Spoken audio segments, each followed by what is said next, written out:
Good evening, everybody, fellow debt slaves. Thank you for joining me on this massive tax farm within the ice wall for another evening of discussing our controllers and the nefarious individuals behind this system of debt slavery that we find ourselves in. If you're catching the playback of this video, you might want to skip ahead a little bit to where I actually get into the Leviathan aspect. I know I probably have a lot of viewers that are only interested in the meat and potatoes of everything. I happen to be one of those people when I watch videos, so I don't take it personally, but I'm going to take a few moments to say hi to everybody who's in here, people who show up while I'm introducing the topic. And I'm going to bring my father on. He's with us again tonight, as he quite often is. Sovereign Soul, Unchained Mind. How you doing tonight? Doing good. Doing really good, man. Getting excited about all this crazy shit going on, man. Yeah, well, that's another reason, if you're catching the playback on this, you might want to fast forward a little bit to when I get into the Leviathan. We're going to get into the meat and potatoes. Tonight's going to be a much more esoteric look at the law. And I realize I give you guys hard facts. I mean, the description of my channel is truth supported by facts and evidence, and I really try to stay true to that and not speak about anything theoretical. But tonight I'm going to give you guys my interpretation based on my experiences and my studies over the years for over a decade now on what I think the true nature of this system actually is and how it relates to occultism and esotericism. For those of you who don't know, I'm heavily interested in the occult, have been for a long time. It doesn't mean evil or witchcraft. I happen to also be I know the Bible's real, and I'm a devout servant of God as well. If you're an atheist, that's, don't take that personally or let it turn you off to the information. But occultism just means hidden from view.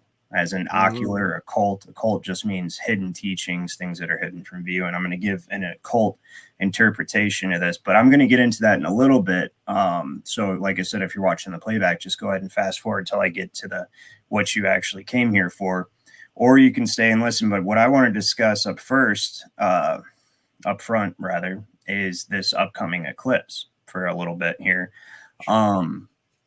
Let me go ahead and say hi to everybody we got in here. We've got Jehovah's daughter, Barbara, as usual, one of my moderators. How you doing tonight, Barb? Thanks for stopping in. Make stupid people famous.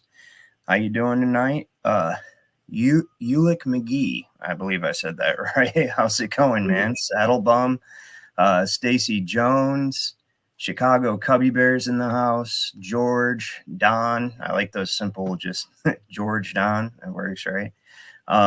Two Sis. I don't know if Two Sis made it back yet, or if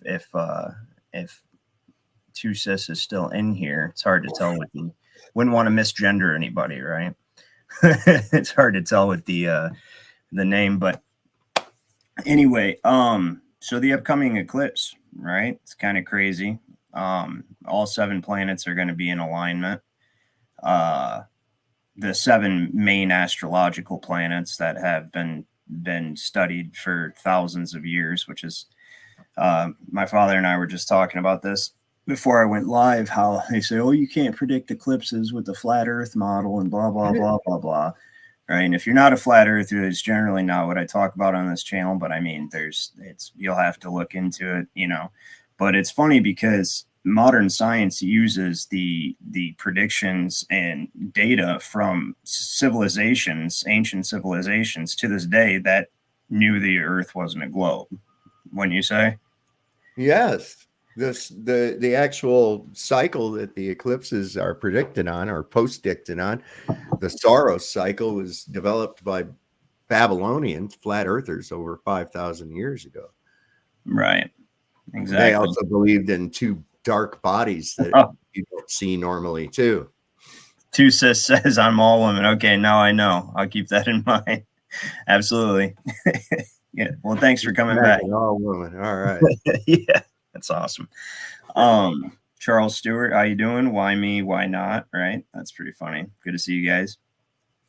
So there's a lot of hype about this upcoming eclipse. There's so I don't know if anybody follows astrology or if you think it's hokey pokey. Again, it's one of those things I don't talk about on this channel because I stick to generally truth supported by evidence. But I personally am a student of astrology. J.P. Morgan, if you don't know who that is, he's one of the Rothschild, or was one of the Rothschild servants, and a banking magnate. And he has a famous quote where he says, "Millionaires do not use astrology; billionaires do." And these people know this stuff. It's going to kind of tie into what we're talking about tonight. Anyway, the people that run the world, they have all this knowledge. They want you to think it's foolish so they can keep it for themselves. They use this. They coordinate their agenda with astrological conditions to increase the chances of success. They know when to do things, when not to do things. It's like J.P. Morgan said, that he knows when to buy, when to sell, when to trade, when to whatever the case may be. And he based all of his decisions on astrological conditions. So as far as astrology is concerned, most people know their sun sign. They're, I'm a Scorpio. My father's a Sagittarius. All this. Well, few people realize the implications of this, or that it's just one small part of the entire astrological study. But we are actually still in Aries, or in Pisces. I apologize. And we're supposed to be in Aries, which is pretty crazy because throughout history, the sun has traveled through the signs at the same time every year, like clockwork, until this year. And the sun in last year in September seemed to stop at the feet of Virgo and rest there for about a week, and is now lagging behind by about a couple weeks. And that's pretty significant to have a major luminary like that. Well, to be in Virgo, the Virgin, and then to still be in Pisces, the fish, and it's going to transition into Aries on Monday. That's what you were saying. Yeah, that's yeah. So there's so much crazy shit. This earthquake that took place, right? 4.8 magnitude earthquake. 4.8. Date of the eclipse. I tend to agree with Jehovah here, Jehovah's daughter Barbara. I was Jehovah here, right? Yeah. Yeah, I agree with Jehovah. Yeah, no. Time has been altered, fulfilling Daniel 7:25. I concur. It does seem like time has been shifted. Something's changed. Something strange in the air for sure. Well, I went over this last night. So Leanne goes into Harrisonburg. She's been driving that same route. 45 minutes. It's always been. No increase in traffic, no added lights, nothing. You know the area. There's nothing changes here. Right. Okay. Now it takes her 50 minutes. What? Yeah. That's weird. What happened? Somebody stretched the road? What the fuck? Look at what Catch said. What did I say to you earlier when I was texting you on Messenger? What did I say about the sun? Yeah. I said the sun is unusually bright, Catch. Yes, I agree with you. I did notice that. I've been commenting on it. Very bright and very intense, like a white light.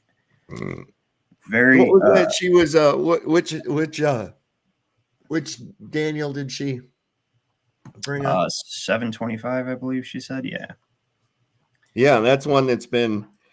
I point to the Mandela effect with too. It says, "And he shall speak great words against the Most High, and shall wear out the saints of the Most High, and think to change times and laws, and they shall be given unto his hand until the time and times and the dividing of time." And that's what I'm saying, man. Time is changing. I felt like things are going way faster than they should. We had Easter in fucking March. I mean, yeah. I'm used to people wearing spring outfits, and kids looking for eggs outside. And here it is. It's blistering fucking cold still. I'm like, This is not normal, man. What is going on? And people trying to wave it off like, oh, it's always like this. No, it's not. Stop.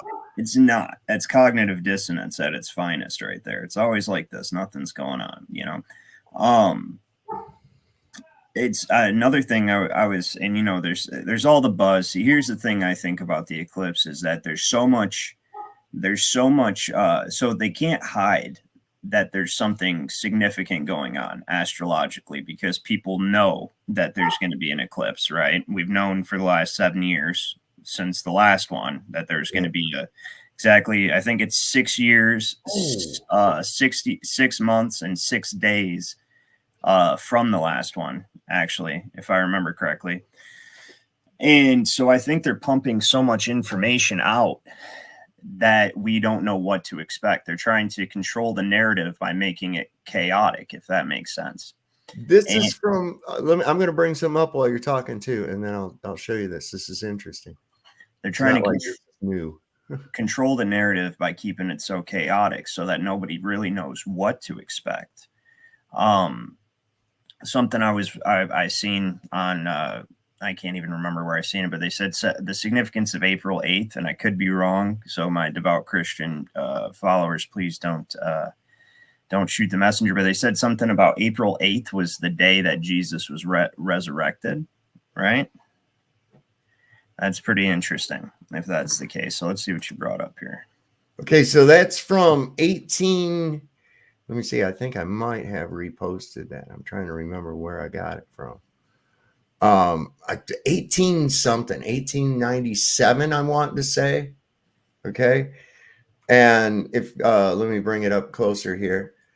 This is from an almanac. I'm trying to see if I can find a date. I know it's from the 1890s, but it says, as for eclipses beyond this date and visible in the eastern part of the United States, they are few and unimportant for the next century.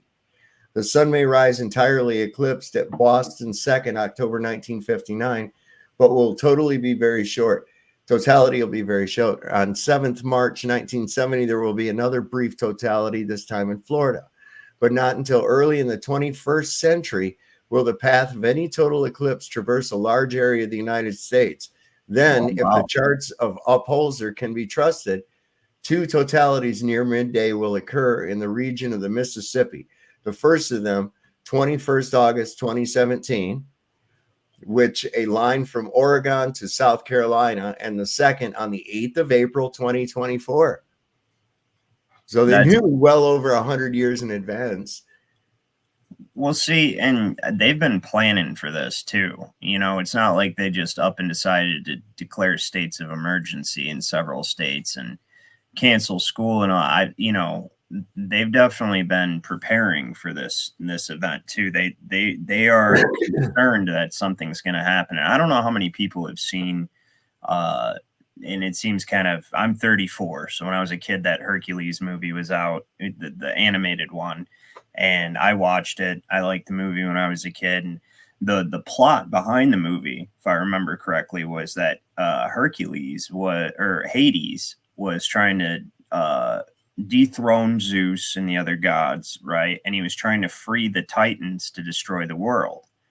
And he had to wait till a specific astrological condition when all of the 7 planets were in alignment. Well, on April 8th, all of the 7 planets are in alignment, and they happen to be firing up CERN again, which, for those of you who do not know what CERN is, the stated goal of CERN is to open a interdimensional rift to either allow something through or send something through it, right? And CERN probably has a great deal to do with this Mandela effect thing. I mean, you got to think this is the largest, most expensive scientific undertaking in the history of mankind in a I'm not buying it, man. Universally agreed upon neutral country, which just so happens to be where the old temple of Apollo was, right?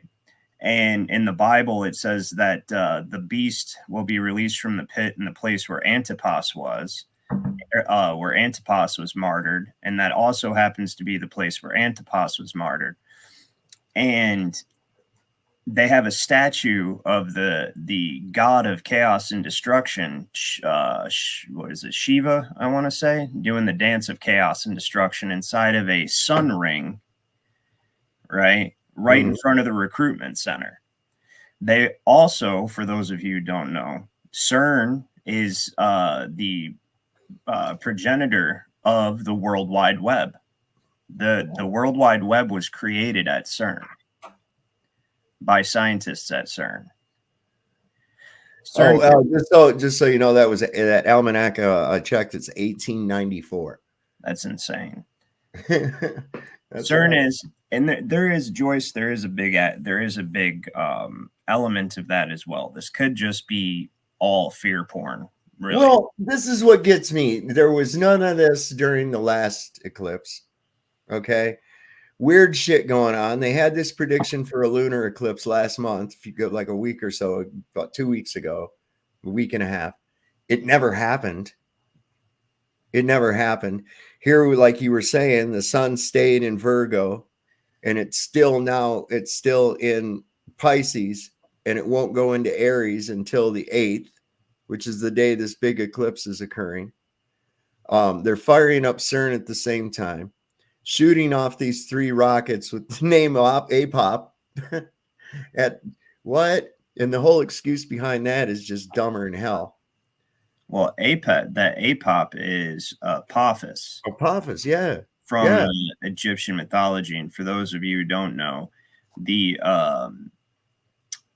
serpent Apophis is the devourer, the ultimate annihilation that the sun god Ra constantly battles and tries to, which is interesting. The Statue of Liberty got hit. We had that earthquake the other day, and the Statue of Liberty, the torch, got hit by lightning. Did you see about that?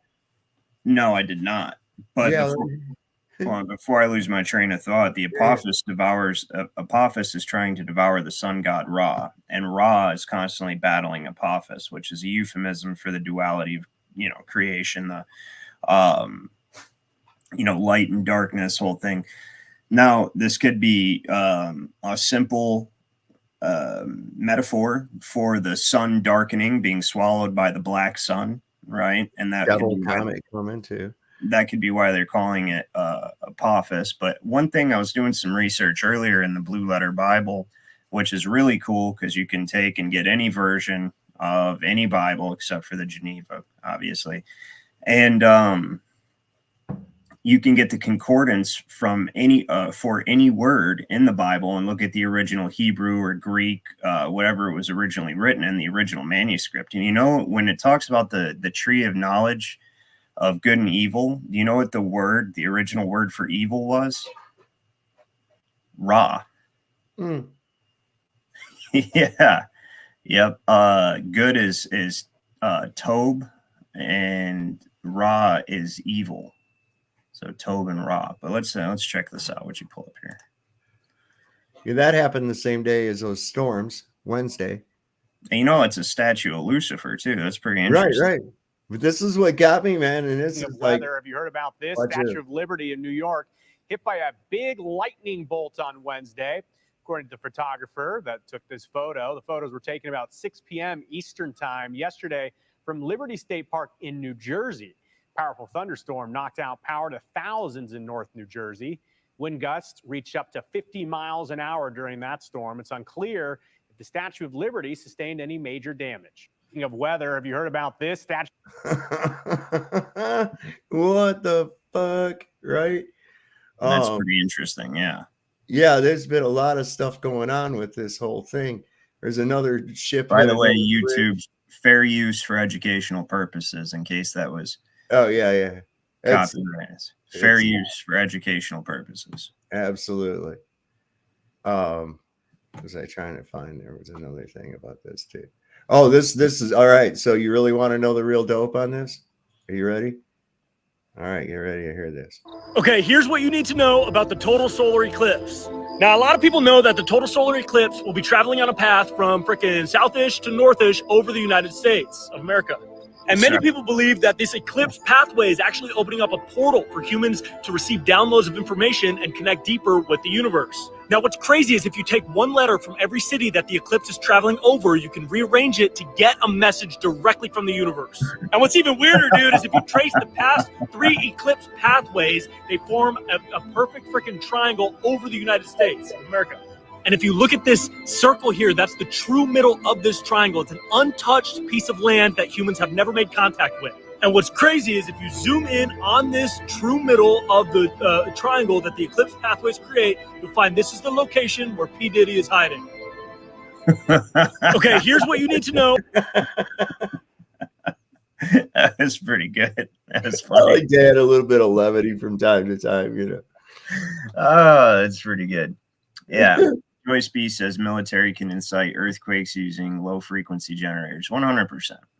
Absolutely. You know, and that could be, so not only could it be a bunch of fear porn, which it more than likely is. So I'll tell you guys, in 1811, I don't know how many of you have heard this, 1811, there was a similar set of circumstances. There was 2 eclipses 2 weeks apart, and the second eclipse was a solar eclipse, and it was accompanied by the Devil's Comet. And nothing happened on that day per se. The sky was darkened. They say that the air became noxious and it was hard to breathe. But nothing really significant happened on that day. But it seemed to be the kickoff of a series of events over the course of the next year, where we had some of the largest earthquakes in North American history, well, recorded history. And that leads me to this whole other thing. What if that was what if that was a reset? You know, like, how do we know that that wasn't, you know, the signal for the reset? How do we know we're not in a petri dish that just gets continually reset? You know, but I don't think anything specifically will happen Monday other than the eclipse, but the eclipse could be a signifier that, you know, it signify the beginning of a series of events. You know, we all know, at least, you know, most people who watch this this channel and my father's channel stuff should know that they have an agenda, and it's called Agenda 2030. And this is a fact. They openly tell you they want to have the New World Order completely set in place by the year 2030. Now, I personally think they could be telling us 2030 when they really want to do it sooner, just like everybody's waiting for government, and we actually already have it, which is the point of tonight's show I'm going to get to in a moment here. But we know that by 2030, they want you to own nothing and to be happy. You will eat the bugs. You will eat, your children will eat the cricket paste, right? No meat for you at all, right? Oh, yeah. Now they're trying to destroy. And as you see, now they're trying to say that a more virulent and harsh strain of bird flu is attacking chickens. And they had to destroy a whole bunch of fucking chicken laying eggs at the world's biggest, or the United States' biggest chicken or egg production factory. Well, thank God the government's here to protect us from our food. That's shit. all I just got a free dozen eggs just about a couple hours ago from my neighbors. They got 14 chickens. They said, "Do you want some eggs?" I said, "Well, yeah, no rush though." They said, "Well, hell, I got 5 dozen here." That's awesome. We also go to a farm. It's actually a feed store, so they make their own feed and everything, because you can't really trust anything. If they get the feed from Tractor Supply, they're putting junk in the feed at Tractor Supply and a bunch of other places. And so, like, you have to go to a farm where they make their own feed, and they don't give the cows a bunch of shots and all that stuff. And, like, that's pretty much because they're doing horrendous stuff to the food supply right now. And I don't know if anybody's noticed how disgusting the food has gotten. Yeah. Within the last, like, year or so, year and and a half. Right. Food don't taste right. It's not right. It's all genetically modified, lab grown. It's got there's a lot of evidence to support that it has the old coincidence in it. You know what I mean? Coincidence inducer in a lot of the food, the meat. And you can really tell the difference when you get, like, farm fresh meat that's actually from a farm where they make their own food. You know, they make their own feed for their animals. They don't inject their cattle with a bunch of crap. And the meat looks, smells, and tastes so much different than that crap you buy at the grocery store that's like a bright pink. That, I don't know if you guys know this or not, but hamburger is not supposed to be bright pink like that. It's not. No. Okay. No, that's from, like, ammonia that they put in there to preserve freshness, right? Yeah. Yeah. And I mean, my theory with a lot of this stuff is if they can do it, they are doing it. Yeah. Okay. And they can grow meat way cheaper now than it is to actually grow it, or raise it, slaughter it, and all that stuff. They can just grow it in a petri dish and sell it to you. And KFC is already openly doing it. So if you guys, Two says the food is horrible. It's not even just different from when we were young, which it is definitely much different, but even the sun's different. It used to be yellow, now it's white. Or maybe I'm just crazy, I don't know. But it's not only just different from when we were young, it is different from like 2 years ago. Significantly different, in my opinion. It doesn't cook right, doesn't taste right, makes you feel funny. It's just, and it's no surprise because, and this is going to kind of segue into what we're talking about tonight, but you can look up any company, go to Yahoo Finance, go to company search, and then go to stockholders, holders, whatever it's called. Right. In fact, we can do it right now. This would be a good way to segue into. So let's see. Well, I'll just share my window. While you're pulling that up, just to announce our poor friend Sean Hawkins no longer has a channel. I don't know why or what the particulars are, but I'm a little angry. I think he got mad, took his channel down because the people were not paying him sufficiently for his intelligent breakdown of people's videos and shit. So we can look up, let's look up PepsiCo, right? PepsiCo Inc. There you go. This is a major food supplier, right? Owns Kraft and a whole bunch of other places. So we're going to go over here to, where the hell is it at? Oh, it's down here. Holders. We go to holders. Vanguard, which is a private group. You can't find any information on this group. I think this one owns the other two, but Vanguard, BlackRock, State Street. Everybody knows about Larry Fink and BlackRock, but Vanguard, I think, is the real power behind it as far as these investment, hedge fund investment firms, and then State Street, top three. So now we're going to look, okay, well, Pepsi and Coke must surely be owned by somebody else, right? They're direct competitors, right? So we do Coca-Cola, the Coca-Cola company. All right. Go over here. Go down to holders. Stupid thing. Holders. Berkshire Hathaway, Vanguard, BlackRock, State Street. What? Right? These are the top shareholders. Right? So you got 9%, 8%, 7%. And then 3.97. So State Street doesn't have quite as big a, and then good old JP Morgan Chase, but this BlackRock. So now we'll go to tech, right? Okay, so that's like most of your food right there, Pepsi and Coke. That's most of your food. All right, now we're going to go to, let's say Google, right? Alphabet Inc. We're going to go down here. We're going to go to holders. And we have Vanguard, BlackRock, State Street. Again. Well, surely Apple must be owned by other people. Apple Inc. Holders. Vanguard, BlackRock, Berkshire Hathaway, State Street. I mean, look at this. So this... How hard would it be for them to poison the food supply? The same people own everything. See, since they can't undermine. They've already been doing it. Man. That's what I'm poisoning saying. The food supply for years. They're just now really making it bad. Well, what I'm saying is now they can directly, the same people own, there's nowhere you can go. There's no alternative. They own everything. They own direct competitors. And any company you look up on here is going to have one of these three, if not all of these three, in the top five. And usually Vanguard or BlackRock will be number one of any company that you can look up. They own everything. And I'll tell you why. Because corporations are the Leviathan. Okay? And that's kind of what we're going to get into tonight. It's actually a big corporate Leviathan. And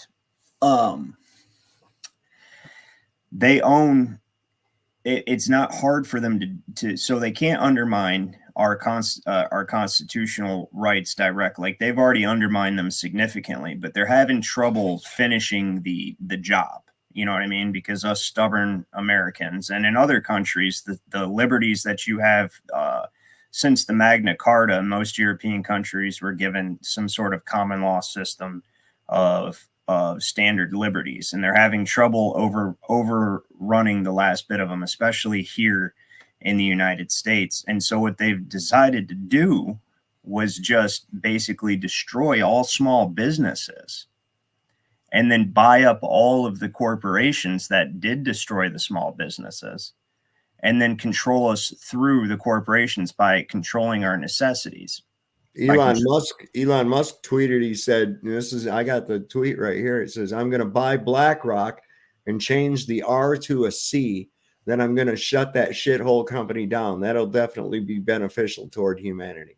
Yes, I bet the good billionaire is going to save us from the evil billionaires. Yeah, well, that's just like we got our Lord and Savior Jesus Trump is coming soon. the good billionaires are going to save us from the evil billionaires. I'm sure. I'm waiting for it any day now. Yep. No, he's just playing a caricature. It's all a play. It's all a stage. He's playing a character, Elon Musk is, and then he'll go to the Met Gala wearing a fucking Satan outfit. And his family is a bunch of Satanists. And that kind of brings me to the topic tonight, right? Leviathan. And this is what I have named the show. And I've said this before on the show, and I know my father said it on his show. And the one world government that everybody's waiting for has been here for a long time, especially Christian people. The Christians are like, well, we'll know once they unify all religions and they try to institute a one world government. It's already been done. The one world government's already here. It's been here since at least the 30s, and it's contract law. It's called the Uniform Commercial Code.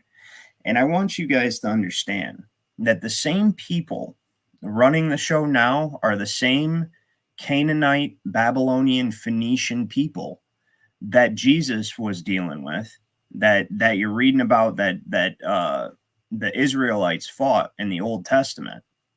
I find it interesting, and I don't know how many of you, and I got to be careful how I put this, but the word Jew never even appeared anywhere in any Bible until the King James Bible in 1611, right? The term was Judahite. And what a Judahite is a believer in the one true God. Okay? And Jesus was a Judahite. And his name was Yeshua, actually. I'm sure you guys know that, not Zeus. And there wasn't even a J. There wasn't even a J back then. His name could not have been Jesus, because J didn't come about till like the 1500s. There wasn't a freaking J. You're saying it wrong. It's Jesus. How you're supposed to say it. I'm sorry. I'm not trying to get off subject or anything here too quick, but the news reporters said something really weird about that earthquake. Can I pull this up just for a second to show you? Listen to what this guy said, and then we'll just go back to this. It's only real short. Leanne just sent me this. Listen to what he says. It's not over yet because we've got the Eclipse earthquake coming up on Monday. The Eclipse earthquake coming up on Monday.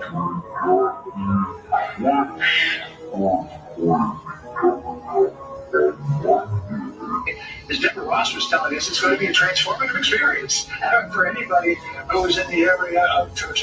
Earthquake and What? The Eclipse earthquake's coming Monday? What? Oh, wow. Anybody who's in the area of totality. Yeah. Well, that is. I told you why I canceled, right? Yeah, you said something bad you felt like something bad was going to happen to you. I woke up at 11:11. And the first thought in my head that really wasn't even like my own thought was, don't go. Well, at this point, how do we even know it's an eclipse earthquake? Well, I mean, if we really want to go down the rabbit hole, How do we know they didn't have this technology in 1811 and they're just doing the same thing over again? This is like, so anybody who knows, well, let's say if you're a biblical individual, or if you're interested in occultism and esotericism or anything, everybody knows, and that's interested in this, knows that the sky is a clock. That's what it is. The heavens are a clock, among many other things. Okay, I personally think that they project this reality, that they're a culmination of conscious energies that co-create this reality with whatever we are in the form of a singularity, that we're all divine individual expressions of some sort of singular consciousness that is manifested into a multitude of variant forms with distinct personalities, but ultimately we're all one in a way, and not in a way directly. And that's what I personally think. But beyond that, the skies are a calendar, and they're a clock. And maybe this is, have you ever seen the Hunger Games? Oh yeah. Yeah, just like when she's in the dome, Katniss is in the dome, and I'm only using this as a metaphor. I'm not saying that because of Hunger Games, this is what I think, but it's like one of those things when it puts it into a motion picture, you're like, oh yeah, that's exactly what it is. And she figures out that the dome that they're fighting in is a clock, and that it follows a regular sequence. We all know about the great fires that destroyed pretty much every major city in the United States throughout the 1800s. What if this event signifies a reset? What if you have like a century for, yeah. What if you have a century for repopulating and then a century for wiping out? You think the 1800s, they was wiping out and reset, and 1900s repopulate, try again. Here's one thing. They're definitely trying to build the Tower of Babel, or they have built it.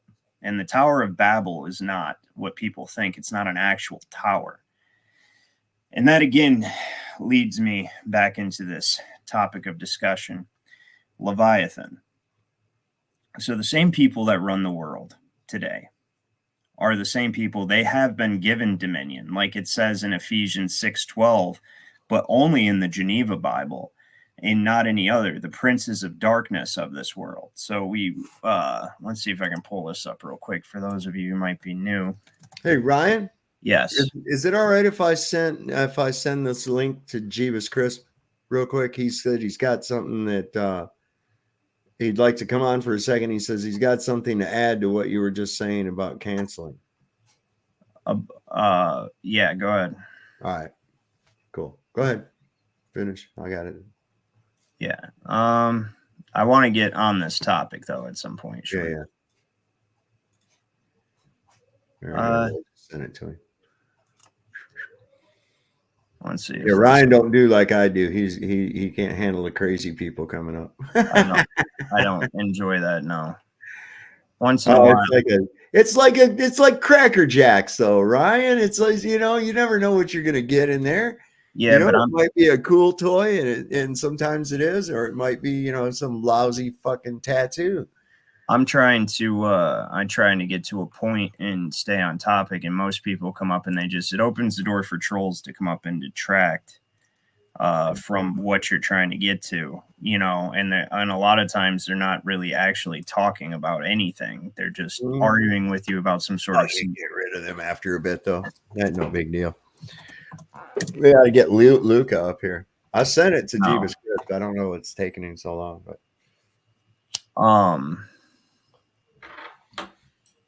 let's see. There it is. Okay. There. All right, I've got it pulled up. So we'll do this again, and then if he comes up. Thank you, Joyce. I try to. That's what I try to do, is simplify the stuff I'm talking about to make it, because that's how I have to do it in my own mind to understand what I'm trying to learn. I have to try to take it to its foundation, its fundamental concepts, and then I can build back up to what it is now. And I find that's the best way to. So I usually, by the time I learn something well enough to teach it, I can take other people through that same process. This topic tonight is a complicated subject though, and it's tough to wrap your mind around. I know if I have any people that are not Dreamy Lynn angelic to be or allergic to BS, I like the new name. It works. So I know that I might have some followers that are not necessarily religious people, or maybe not even spiritual. Maybe you're altogether atheist. I don't know. I don't know how somebody can be, but that's your business, right? But tonight you cannot talk about the law, and I've said this before. You cannot talk about the law without getting into spirituality and specifically the Bible. So I don't know how many of you know this, but I found this quote just to show you guys that our country, or if you're not in the United States, I apologize if I continue saying that, but the country, the Republic of the United States, the Confederate United States, which every state was Confederate, was founded on the Bible. Like, it was founded as a Christian nation, and all law ultimately has its root. All Western law, will say, ultimately has its root in the Bible. I mean, the chamber beneath the king's chambers where the debtors were held is called hell. The process of mortgaging an entire nation's property rights is called damnification. Yeah. The entire system of the courts of equity and chancery, they're called ecclesiastical courts, and they deal with the morality of a case, essentially. Contracts, so they actually have more leniency than common law court, because they can take into consideration mitigating circumstances and stuff like that. But ultimately, courts of equity are for interpreting contracts. James Madison said,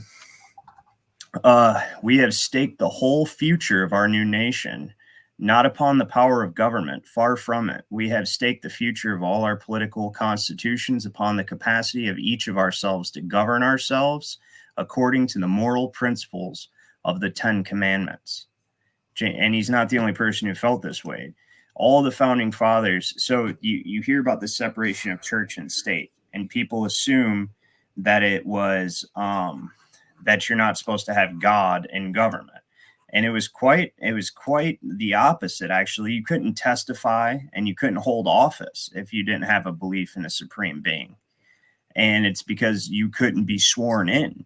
You couldn't be sworn into office, and you couldn't be sworn in to testify if you didn't have belief in a supreme being. And the move to make us a godless country was done by the Leviathan, and ultimately it's the Catholic Church I'm going to get into once we start talking about this. That is the Leviathan that knew that they had to make us godless before they could conquer us. And there's actually a biblical quote I'll get into where it says that basically the foreigners will settle in your land, and they will lend you money, but you will not lend them money, and they will have power over you. They'll become the head and you'll become the tail. And that's exactly what's happened. But what's going on, Jeebus? How you doing tonight, man? Hey, man, not too bad. Just getting over some food poisoning, actually. That's nice. So what Dave was saying about canceling the trip up here, I'm glad you said that, because we were actually going to contact you tomorrow and let you know that we were canceling too. Not based on anything serious going on here, but Sarah kind of had this funny feeling, kind of the same thing you had going on throughout the whole day today. Every time we mentioned going up to see the eclipse, and I've been trying to talk her into it because she just doesn't feel right about it. She had a funny dream. She woke up from it. It was 11:11. Wow. Today at 2:22, we were talking about it. I looked at my clock. It was 2:22. I was like, that's odd. So 3:33, same thing happened. 4:44, same thing happened. I was like, all right, well, look, I'm going to call Dave tomorrow and let him know we're probably not going to make it. I mean, basically, just if anything does happen, National Guard wise, or I'm not saying nothing catastrophic, we'd rather be here, like where the kids are at and stuff like that. Well, it could be something just as much as it might not be anything about any of that at all, but something that could happen to me. True. Something told me in my gut, and it was relief. Once I made that decision, I felt like this relief. Yeah. Tell Yeah. us what you've been telling, yeah. Yeah, I got goosebumps right now. Yeah, for sure. She just had a bad feeling, and then I got food poisoning yesterday, and then I don't know, I've been kind of still feeling shitty from that. And yeah, we were going to cancel out too, so I'm glad you said that. Not to disrupt the whole stream or anything like that. Totally not trolling. Yeah, I'm glad you told me that, because that's that's just but more confirmation. we live pretty close. There's more beyond what people perceive that goes on, and when you learn to start paying attention to that shit, that's when some people just never understand it. Yeah. You have an inner knowing or something. We live just an hour away from where we were going to go anyway, so I mean, I'm pretty sure we have a decent view here, weather permitted. Yeah, I mean, we're supposed to have 90% totality here. Yeah, and you live in the mountains, dude. Like basically, so. You see, I got a little chart down here somewhere I've downloaded. Well, yeah, that's definitely probably best to follow your instincts for sure.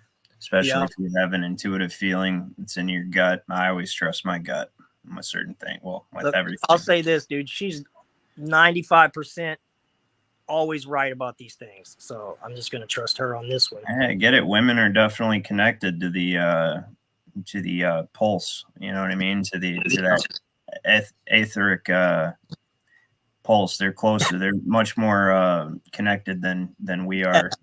For sure. Like you get two chicks that move in together or something, or live next to each other, and one of them's menstrual cycle's 2 weeks away from the other one's. Eventually they'll align and they'll both start hitting the period at the same freaking time, right?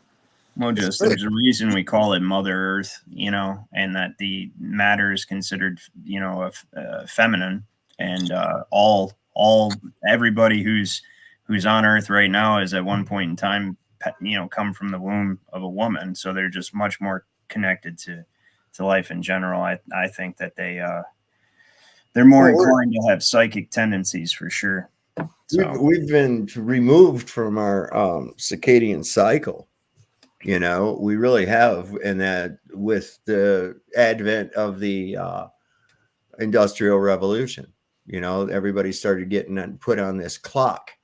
Everybody's on this clock. So now we got 2 and 3 shifts of people with all these frequencies and all this other shit, taking everybody completely out of this circadian rhythm. Right. We're out of our natural environment. So result is people are going fucking nuts. They're going crazy. Chronos for sure. So word. Back to the topic at hand. So these people that run the earth, right, that are rulers, and I had pulled this up. I actually am glad that Jeeves came up here, gave me a chance to pull up a couple of things that I had thought of. And and it's good to see you or hear from you again. I guess I don't see you, but hear from you. Okay. So what did I just pull up? Yeah, the Geneva Bible online, Ephesians 6:12. So I understand that these people have been given dominion. That's why they stay in the same bloodlines, right? And the bloodlines go all the way back to ancient Canaan and Babylon, the Phoenicians, the ones who spread merchants' law all over the world. And the system of law, interestingly enough, that we're getting into tonight, that is the very nature of Leviathan, is called Lex Mercatoria, or the merchant's law merchant. And that's actually what we're under right now. And this originated, the very first form of law merchant was actually done by the Radite Jewish people controlling the Silk Road. For those of you who are probably not surprised by that. But the very first document of law in general, but especially pertaining to maritime law, was the Hammurabi Code in ancient Babylon, which I actually have up here. But this right here, it tells you, and they took this out in the King James 1611. So brief history of the Bible. If you're just tuning in, it was a crime to read the Bible up until the Protestant Reformation.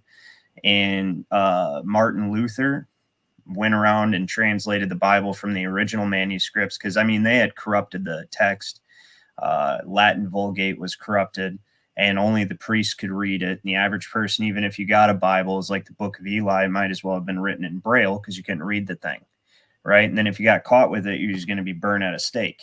So Martin Luther went, he knew the text had been corrupted. He went and got the original manuscripts. He translated into German, and from there it was translated into other languages. Like William Tyndale made the first English translation, and he was strangled and then burned at the stake for his trouble with the Bible around his neck, which is just super Christian of them to do. And the Geneva and the Tyndale, they all had, they were fairly pure forms, translations into English. And some words you can't translate into English, like logos. When it says John 1, chapter 1, in the beginning there was the Word, and the Word was with God, and the Word was God. Well, the actual term that's used for word is logos. And I say term because it's more of an ideation. It doesn't have a direct translation into English, but the closest thing would actually be like an ideation. That's why corporations use logos. It's part of their Leviathan Babylonian black magic. It's what they do. And these logos are symbols. You know, I've read and I truly believe that symbols exist on a higher realm as a consciousness of their own, as ultimately beings, right? The symbols represent these archetypal energies. But I'm getting off into other stuff. So in the Geneva Bible from 1599, Ephesians 6:12, you might be familiar with it, says, "For we wrestle not against flesh and blood, but against principalities, against powers." And now this part right here, you won't find in any Bible, any King James Bible. It says, "and against worldly governors, the princes of darkness of this world." Right? Against spiritual wickedness, which are in high places. Everybody knows all the rest of that, but you won't find the worldly governors and princes of darkness in this world, because this exposes the royal bloodlines, the Pope, the rulers. They are the princes of darkness. They have been given dominion. They serve a very dark entity. And now, like I told you, I'm going into stuff I can't, like, that isn't, that you can either see it and there's a lot of evidence of it, or you can think it's crazy. But whether or not you believe it doesn't change the fact that these people do believe this, and they do serve this dark entity, and you are very much affected by it. Now, true story, and I wish I could find the picture because I took a picture of it, but I'm pretty sure I sent it to my father. When I was on a hearing, I had a hearing with friend of the court, and I was on a Zoom call in my car, and the freaking, you know how the Zoom call shows the phone number on the screen, and the area code for the Zoom call to the court was 666. I shit you not. It literally was 666. And I looked over and I was like, holy shit. And I snapped a picture of it, and it makes perfect sense, because they're synagogues, they're temples. That's what courts actually are. And that's why I call it that this system of contract law is Leviathan. And so the Bible actually gives power to contracts. Like right here, it says, "Verily I say unto you, whatsoever ye shall bind on earth shall be bound in heaven, and whatsoever ye shall loose on earth shall be loosed in heaven." This is the fundamental power of contracts. If you agree to it, you are bound to it. That's why you're not supposed to give your word about anything. But we just willy-nilly sign fucking contracts all the time, right? Here, sign for your driver's license, sign your social security card, sign this credit card, sign all this, and you're getting bound in layers of contracts, and it's word magic. These words are specifically chosen because of their etymological root, right? That are the way these contracts are worded, their etymological root, and then they bind you esoterically on an occult level. Like, you are bound by these words. You're made to be a dead being. And they don't pick these words by accident. Now, I haven't even looked this up, but I'm going to show you the new AI software to help lawyers write motions. Do you guys know what it's called? No, what? See if it just pulls it up first. Software for lawyers. Lawyers to write motions. See if it pops up. Spell book right there. It's literally fucking called spell book. I'm not kidding. Oh, fuck. It's called spell book. You gotta love it. Gotta love it, man. Yeah, because that's what these. So the Black's Law Dictionary, it's called Black's Law on purpose because it is a book of necromancy. Every word in that, Black Law, literally. Yes, it's a book of necromancy. Every word in that book has power over the dead. And they're each for a different purpose. Each word, and you put the words in a combination, a specific combination, and it has a full effect and force, and you're bound by this stuff. So now we know the story. Well, first of all, we call it Leviathan, right? Because, and you think about Leviathan, it's in the Bible, right? It's said to be the Levites. Yeah, Leviticus is a book of the law. And Leviticus means of the Levites. And Leviathan is literally the monster from the sea that is law and has placed its tentacles into every country on the planet through death. No, when you think about that, how maritime law actually, how they their terminology, how everything relates to the fucking water. Exactly. Well, maritime, there you go. So merchant. That right there is telling you it's water spells. Merchant, maritime, right? Yeah, merchant. Merchant. That's what it is. It's a merchant. It's the language of contracts, merchant. Now, it gets even more interesting, right? So you go back to the law of, or the make this shit up, dude. No, I'm showing you guys this is the real nature of this system we're under. It is the beast. It is Leviathan. And it's rose up from the sea and come onto land in every nation and dragged everybody into the sea on land. You're in the sea right now. Everything's commercial law. And commercial law is a sublet of maritime law. And actually, this commercial law only exists under maritime law. It only can exist under maritime law.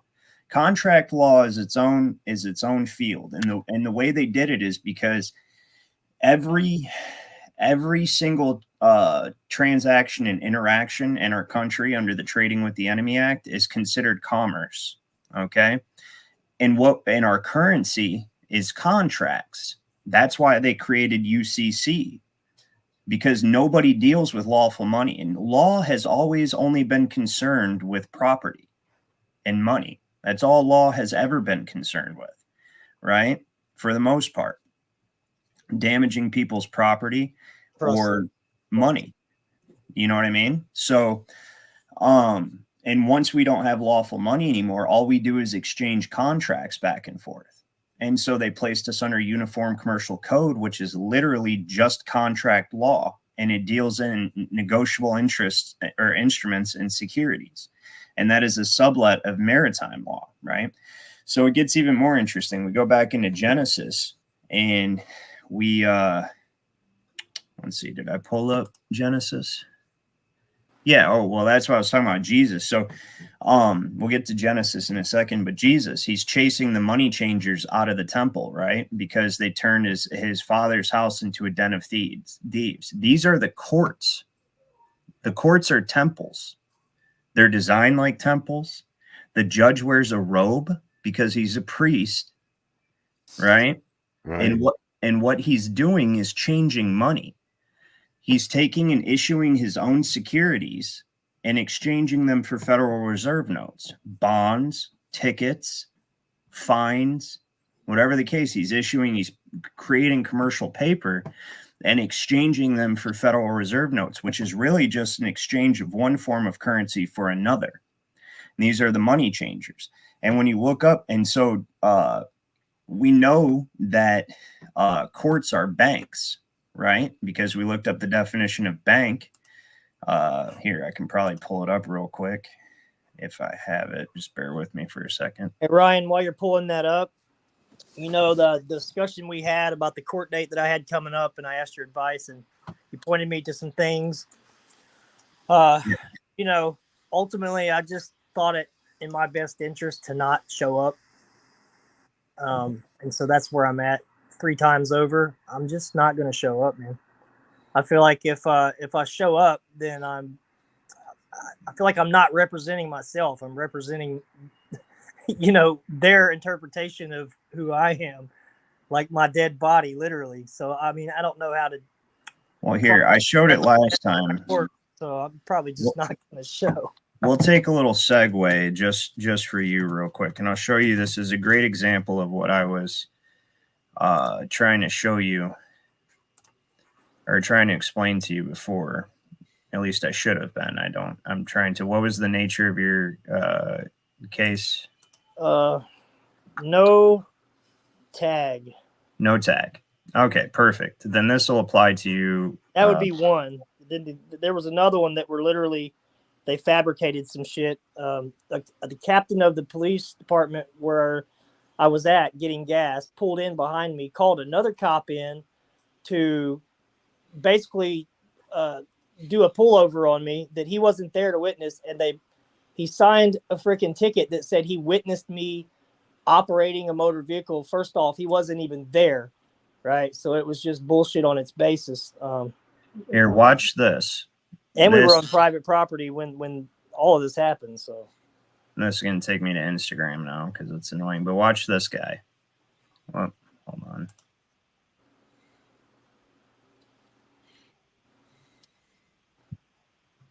Can't hear anything. Hold on. You can't hear it? No sound. All right. The dude that showed up in a sweatsuit and basically, no, it's a different one. No, hold on. I got to share the window then. Then you'll probably be able to hear it. So he says, I'm here by special appearance, which you have to be in their courtroom. You cannot be a living person in their courtroom because their courtroom only deals with corporations. They're summoning a spirit, not a body. They are summoning a spirit. That's exactly right. And like I said, so he says, I'm here by special appearance. He nails it. He nails her right to the wall. Watch. Under threat, duress, and coercion to challenge subject matter jurisdiction and also personal jurisdiction as well. I filed my paperwork for you on Friday, and the clerk illegally denied it. I went again this morning and filed my paperwork again for you. The clerk again illegally denied it, even though I gave her a notice telling her it's a felony for her not to. This is for no license, by the way. Accept my paperwork. And actually, it's in law, it's considered filed when I gave it to her. So therefore, he's right. That's Title 70 of the Revised Statutes of the United States. I have that on my phone. We'll go over that at some point. Well, Your Honor, I mean, I'm going to have to ask a few questions first, which first of all is I need to understand the nature and the cause of the charges against me, as well as I need to know, is this a civil jurisdiction or criminal jurisdiction? Criminal.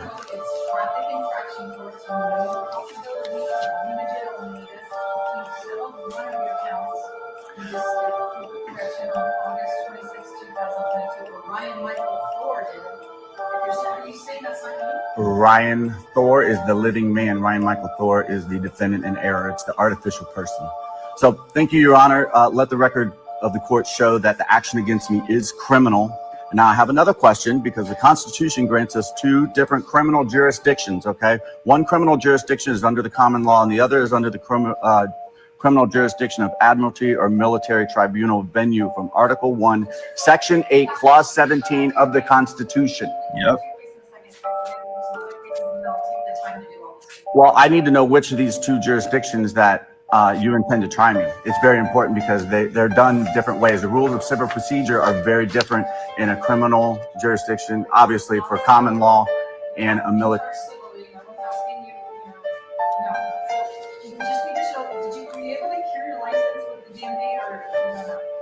Your Honor, I need to get these other questions answered. I need to know what the jurisdiction is, and I need to know also who the injured party is. The nature and cause of this. I need to know who the injured party is. I need to know who's bringing the claim.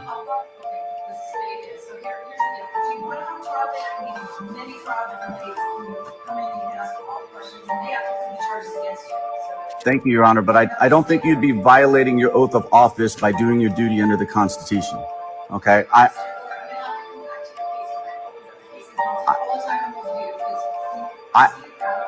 Trying to squirm out of it. You know, Your Honor, I just motioned for dismissal because if this is a criminal jurisdiction, as you're claiming, I need to see a verified complaint and I need from the injured party, and I have to have an opportunity to face my accuser, as you mentioned at the beginning of this entire hearing. So who is the injured party? That's the question. Who's the injured party? Why am I here? I don't understand why I'm here.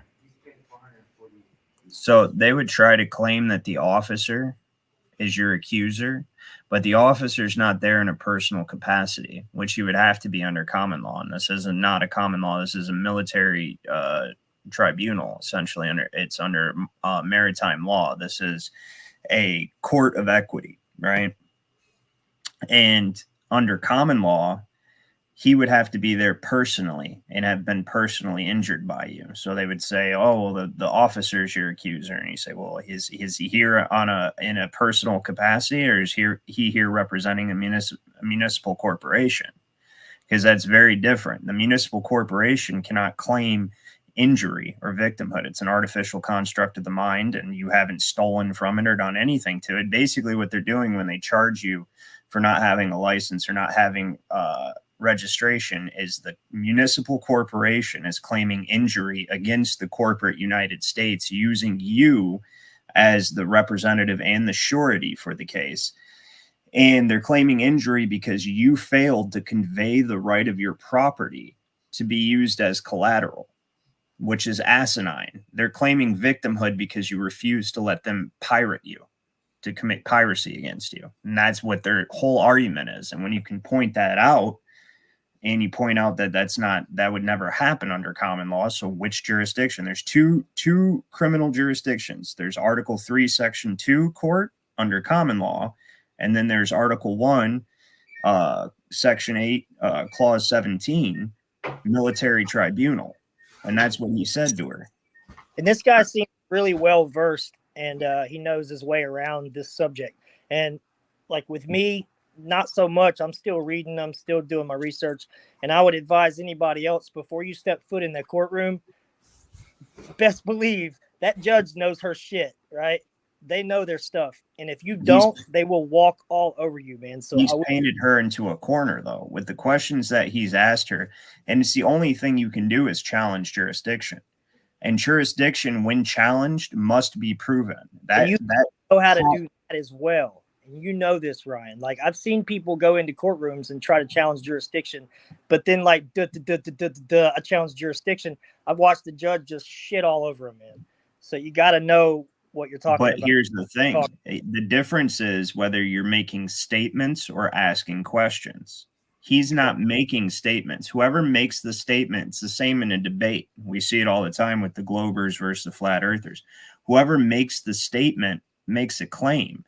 And whoever makes the claim bears the burden of proof. He never makes a statement. Right. All he does is ask questions. And that's a huge, huge difference. If you ever watch attorneys in action, which they're all scumbags and pirates, but if you ever watch them in actions, they never make claims. They always ask questions. And they get the person they're asking the question. They keep placing the burden of proof on that person. And they get that person to make their point by asking them questions. That's how court works. It's called court because it's like tennis.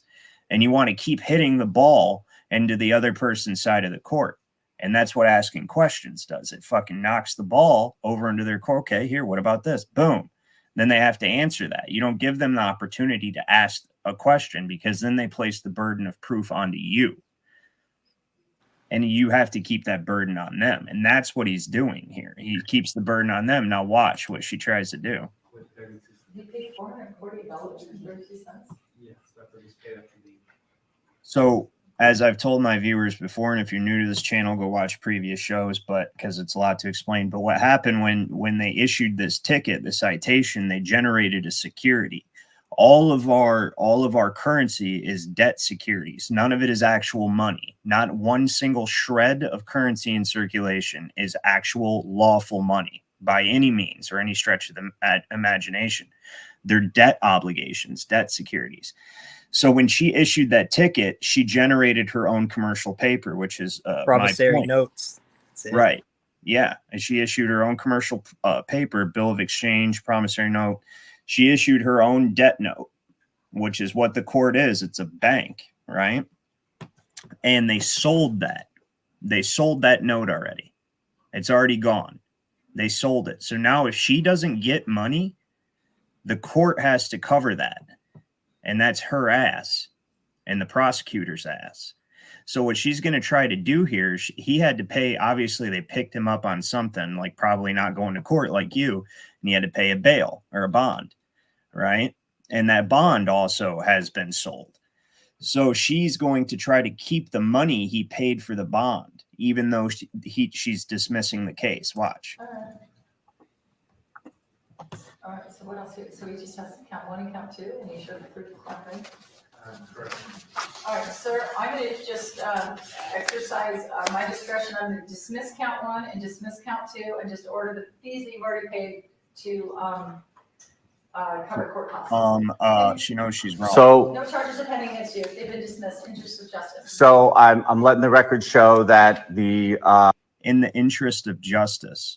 And she's saying that because they have to keep this scam alive. He knows too much. In the interest of shutting you the fuck up, we're going to dismiss the case. That's what that means, interest of justice. That's why exactly what happened to us in Ironton. Not to go too far off subject, but I mentioned to my attorney, Sarah's attorney was complete ass clown. Like, he was all for the court. He was friends with the prosecutor. He even offered her jail time on shit that they had nothing on us, except for we had proof that the cop lied. We had a body camera footage disc that we had to go get ourselves because they gave us 3 blank discs in a row and tried to basically stall us till court. And they wouldn't contact us until literally the day of court when we were right there getting ready to go in and see the judge. They try to catch you off guard, and they'll be like, look, here's what the prosecutor wants you to do. I'm going to take you in there. You're going to say yes or no. And you just got to tell them no. But anyway, I'm off subject. I had a police report where the officer said that Sarah grabbed me while they were trying to yank me out of the car. And then I had a body camera footage where the cop says that he was profiling us before he had a reason to pull us over. And then he says that she grabbed him by the shoulder. And on the police report, it says that he went back after he took us to jail, right? And ticketed me for suspended license, which I didn't have. And what was it? Was the turn signal violation that he initially pulled us over for. He didn't do that. He lied on the report with the intention of going back and doing that, and apparently got distracted or something. Hell, he still had our car keys in his cruiser when we went to get our car out of the impound. We had to dispatch that officer to the impound to get our fucking keys. Jesus Christ. And so when I was getting ready to go in court, my lawyer came out, and as soon as he came out with the paperwork, the cop that arrested us came out with a pissed off look on his face and just stormed right past us. He had been back in the prosecutor's office, and they were like, look, dude, we got to let this shit go because you didn't follow through. Right. That's what I picture. And he came out and he was like, look, they're going to let you, they're going to drop all the charges if you pay court fines. And Sarah's like, no. Fines for what? For dismissed charges? He was like, dude, you really want to question this? You really want to keep this going? You've been in court for 4 months. I was like, yeah, and you get paid every time you fucking show up too. Because that's 4 months stringing it along so you can keep getting paid. They generated securities once those charges. You have to understand, look at the term charges. The actual definition under the Constitution. Dude, then they gave us the receipt for someone else's fine. After I paid my fine, I had to come back in there because I thought they made some big, huge mistake. She just literally gave me the wrong receipt. But then I found out later that they tried to stick me with the resisting arrest thing, and that was the fine I paid for. He didn't tell me that. He just handed me a thing and saying they want you to pay a fine and they'll dismiss all charges. When I got my receipt, the fine that I paid was for a charge. It had a charge written on it, just the one charge. So they duped me into taking a charge, I do believe. They generated securities. So you're considered mentally incapacitated. They did that so I couldn't sue them. That's why they did that. you So don't. now I got that charge. Okay, but here's the thing: they're criminals, dude, and they're extorting you, and this is what they're literally pirates by definition. I'm not saying that because I dislike them, which I do, deeply dislike them, all of them. The fucking bar is it's Satan essentially, but they're criminals and they're extorting you. Okay, this is what they do. You can't be incredulous that this has happened, like you disbelief. There is no. When she says in the interest of justice, she's saying to keep their money extraction scheme alive. That's what this is. Leviathan has its tentacles firmly planted in every nation around the world and is extracting money through these banks. This is not a court. This is not a court. This is a bank. They're all banks. So the property rights have been mortgaged. Okay, and I've explained this many times. March 9th, 1933, page 83, House Congressional Record, second paragraph on the left. Your property rights have been mortgaged. Okay, when something is mortgaged, the lender gets beneficial use of the property that's been mortgaged. The property that has been mortgaged is your property rights. Your rights are held in trust. That's why you have to get licensing to do everything. Okay, and these courts are a way for the lenders, the banks, to have beneficial use of the property while the mortgage is outstanding. So that's what they're doing. The only purpose of a police interaction with the public is to figure out a way to escalate that interaction into an arrest to generate charges. Now, what is a charge? Charge, Bouvier's 1856 dictionary, charge is rendering an estate responsible for the performance of an obligation, right? And when they do this, they create a judicial mortgage, which allows this bank, not a court, bank to generate securities. It's always about, well, I can't even say money. It's all about the debt securities because we have no money. It's all about debt securities. Did you know that our economy is literally set up in such a fashion that if the government were to pay off the debt, it would destroy the economy? Well, notice how when you use the word charge, they also use that when they're talking about currency, money. You know, you charge you something for something. They charge you this much money for this product. They're going to charge you with this crime. It just means you're paying for it. That you're going to currency. That's ultimately what it means. Yes, money flow. So, defendant Ryan Michael Thor with case CMZ 606406. All charges are dismissed. Is that correct? And whatever fees were paid are going towards court costs. Okay. Well, those fees are bail, and they should be returned after dismissal. Okay. You know what? I don't have a problem with returning. Okay. Yep. There's nothing I can do about that. Right. Yeah. You see what I'm saying? Yeah. Fuck you. So that's the whole thing. Out of here. Where's your mother? Yeah. So that's the whole thing, man. It's like, so how familiar are you with the Constitution? Because you have to understand this is the nexus that you have against them. If you were to turn yourself in to actually get this handled, which it's a misdemeanor, and it's probably just a civil infraction, but the contempt of court could be a misdemeanor if they decided to charge you with that. It's probably what you have a bench warrant, and it's non-extraditable, so they can't get you in another state. But what they can't do is keep your license perpetually suspended, which, if you know how to stand on what you stand on, shouldn't matter. But ultimately, I had my license. Okay. I had my license. I paid a lot of money to get it after the Ironton incident. When I got pulled over by state troopers for the tag, and I had the commercial code written on the tag, and the state boy just acted like he didn't know what the fuck I was talking. I remember this now. Yeah. Yeah, he tried to play dumb. He's like, look, well, we just can't argue this on the side of the road. And I was like, I know, you know what I'm saying? So go ahead and write me the ticket or whatever. And then he let me drive off. So here's the thing. If they can pull you over for it because you can't drive like that or travel or however the fuck you want to terminize it, then how are they going to let you drive off? Because you were just charged with a breach of trust. Right. But no, they'll make it sound like, well, I'm going to go this way and you go that way. Because I always ask them before they, release. So what? I can go? And they're like, well, police are there for compliance to the trust indenture. So when the mortgage is done, there's a trust indenture created. We're all indentured servants. We're debt slaves, and police only exist to ensure compliance, because otherwise the securities that are generated by these banks that pretend to be courts would be no good. The police literally exist just to make those securities good. And each municipality has a bond rating. And that bond rating is determined by how well they enforce compliance to the trust indentures. And that's what it is how well does this municipal corporation, because that's what these all are, municipal corporations, how well do they enforce compliance to your probation, to your getting the money for your traffic ticket, to your court fines? Or if you've ever dealt with courts at all, you know that the only thing they care about is the fines. They want the money, because that's all this is ever about anyway. And it's not actual money. But what I was going to say to you is you need to become familiar with the Constitution. Like that man said, by the way, Truth Grows. I've shown that person's video twice now. Apparently their channel is Truth Grows, so I feel like I have to give them a shout out because I've shown their content a couple times. Go check it out. You know, if you want, if there's stuff like that on there, it's pretty good stuff. But what he's saying on there is Article 1, Section 8, Clause 17 gives Congress plenary jurisdiction over military maritime tribunals. Okay? The United States is Congress. Congress is the United States. You're not a United States citizen.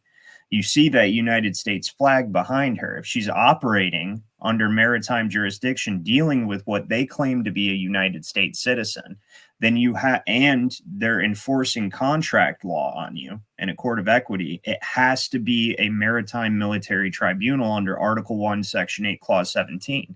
Because if it's not, then it has to be an Article 3, Section 2 common law court, and you need to be able to face your accuser and have a sworn affidavit of the injury that was caused. And you ask them the question, like he said, is this a criminal jurisdiction or a civil jurisdiction? It's criminal. Okay, well, then I have the right to face my accuser. He's like, is this an Article 1, Section 8, Clause 17 court, or is this an Article 3, Section 2 common law court? Because the distinction is significant, and the procedure for each court is vastly different. And see, what he's doing there is trapping her, because she can't say Article 1, Section 8, Clause 17 court, which it is, because that exposes the scam of basically Congress has plenary power over commerce and the administration of bankruptcy, right? If you look at here, I'll show you. This is the nexus Leviathan uses in our country, and every country actually. It's the same thing, just different procedure. But we'll put U.S. Constitution. Boom. Right. So you got Article 1. This is talking about Congress. Okay. Go down to Section 8, and it says right here that they have the power to lay and collect taxes, blah, blah, blah, right? To regulate commerce with foreign nations. This is between the states, see, among the several states and with Indian tribes. So and everything that's in the Constitution is the only power Congress was given. The other power that they have now, they've taken for themselves, and we should have overthrown them a long time ago. But anyways, if you go down to Clause 17, which is now this over such district, to exercise exclusive legislation whatsoever over such district, not exceeding 10 miles square. So this is the only place they're supposed to have jurisdiction, right? And let's see, I'm trying to find to declare war, to define, punish, right here. To define and punish piracies and felonies committed on the high sea and offenses against the law of nations. Okay, that's the Maritime Military Tribunal. But there's another one in here. Right here it is. To establish a uniform rule of naturalization and uniform law on the subjects of bankruptcies. March 9th, 1933, the Emergency Banking Relief Act that has expanded the Trading with the Enemy Act basically is the United States declaring bankruptcy, mortgaging everybody's property, and placing us all into this debt slavery under a trust indenture, right? So what they've done now, that's what uniform commercial code is Congress's uniform laws on the subject of bankruptcies. And none of these states that we're in now have a legislative or judicial branch of government. They're administrative corporations, and it's under the Administrative Procedures Act. And all of these courts are banks administering the bankruptcy. And this is under Article 1, Section 8, right? So this is how they're doing it. This right here, because Congress is actually only supposed to have jurisdiction in 10 miles square, right here, not exceeding 10 miles square. And that's Washington, D.C. I mean, we took this so seriously at one point in time. There's boundary stones around the District of Columbia, basically walling in like this is United States jurisdiction. The United States is not a country. It's not a nation. It's a corporation. Yes, sir. A federal corporation, right? And so you can bring up uniform when they try to say you're a United States citizen. You can bring up, let's see if I can pull it up right here. Section 9-307 of Uniform Commercial Code, which this is their own subject of bankruptcies, right? Location of debtor. You go down to Section H. Location of the United States. The United States is located in the District of Columbia. So how the hell are you saying I'm a United States citizen? I'm not from the District of Columbia. I'm not native to there, and I've never willingly, no, it's not a conscionable contract. Why would I ever contract to be surety for the debt of this private corporation? Why would I do that? You wouldn't. And it tells you right here, United States is located in the District of Columbia. The United States isn't all of the states. That's no, that's a misconception. The United States is only the District of Columbia, which is its own little nation state. And the United States is the corporation of the corporation that's in debt to the throne. Right. And this is all just a ploy to get their money back to them by using us to direct it. It's not. That's the whole thing. It's not a ploy. It was intended the entire time. No, it's a ploy on us. Well, it is, but I'm saying it's not like the United States is trying to pay off its debt. The United States is a utility of the Leviathan. Bro, if you told me this shit 4 years ago, I would have to scratch my head and really go think about it and look into it. But now it's like apparent. It's like definitely fact. Oh, it's definitely a fact for sure. United States foreign corporation located in the District of Columbia. So this is what I was going to show you guys too. Back to the whole bank. The bank right here. This is Black's Law Dictionary, second edition or whatever. Yeah, Black's Law Dictionary, second edition. A bank, and if you want the real definition of stuff, there's these words of necromancy. You want to go back because they omit. Like my dad bought me a Black's Law 11th edition. He has an 11th edition. That thing's so sanitized, it's not even funny. It is. It's so sanitized. It's like they don't change the definitions because they can't. Again, this is word magic. They cannot change the definitions because if they change the definitions, it undoes all the spells they've already done. Man, not to interrupt, Ron, but the last time I talked to you, that's exactly what I said. A state cannot change the definition of something for its own purpose. Like, if it doesn't resonate at the federal level, the state can, like, that's definition, just like you said. They can't, de-Phoenician, because again, this is all the same Phoenician Canaanite pirates that have been using word magic for thousands of years. And they can't change the definition because it'll undo all the word magic they've already done.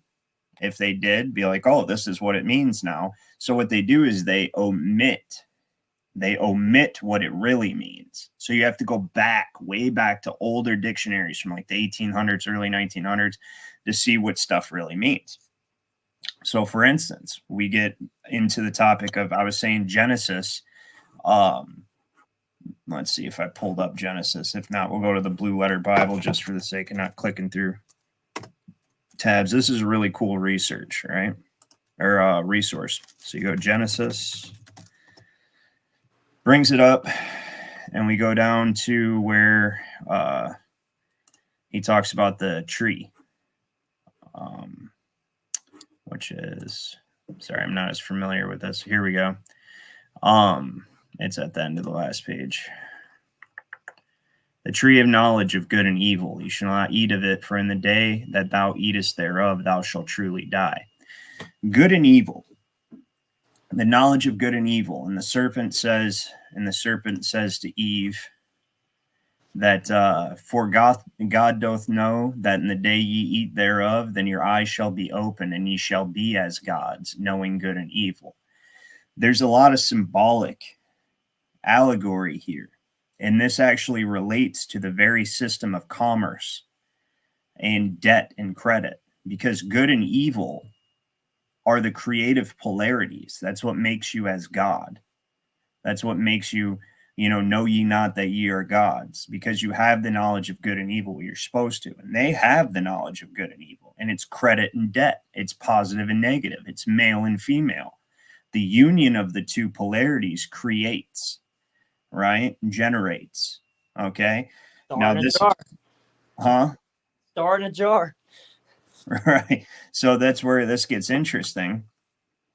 If you go to Webster's 1828 dictionary and you look up commerce, right? The interchange or mutual exchange of goods. But see, this is an old enough dictionary to have the original etymological root definition of this word. To hold, or where is it at?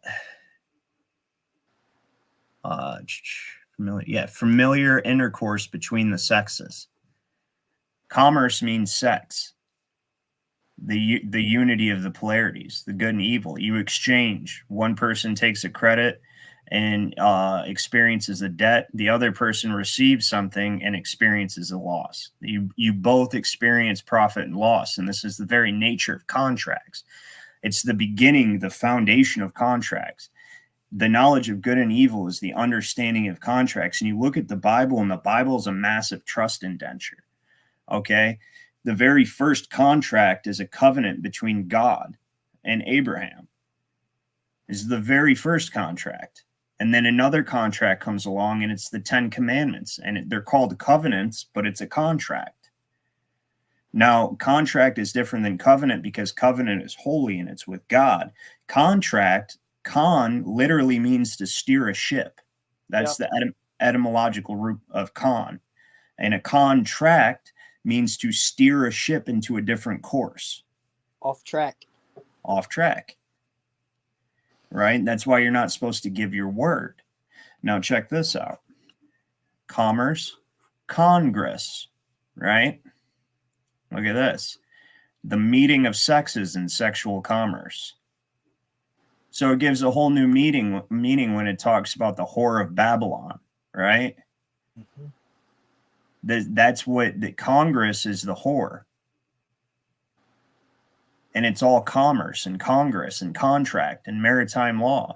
Merchant, like I said, is merchant. It spells, water spells. So the Statue of Liberty is literally the whore of Babylon.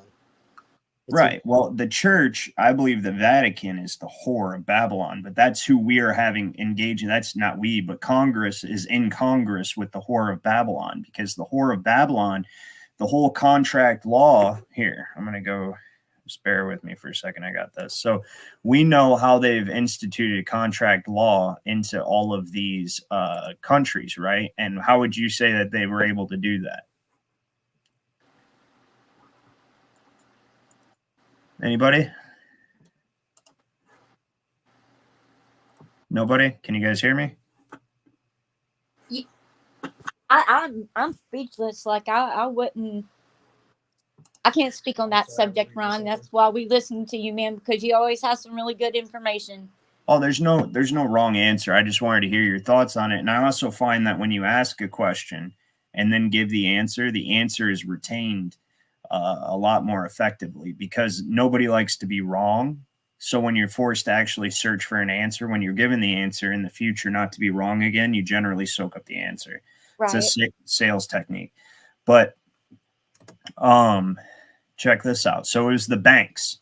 The banks were the ones, and the Bar Association. The Bank and Bar Association are the main components of Leviathan, especially the Bar Association, because they go in and they create the legal framework for the bank to be set up in the first place.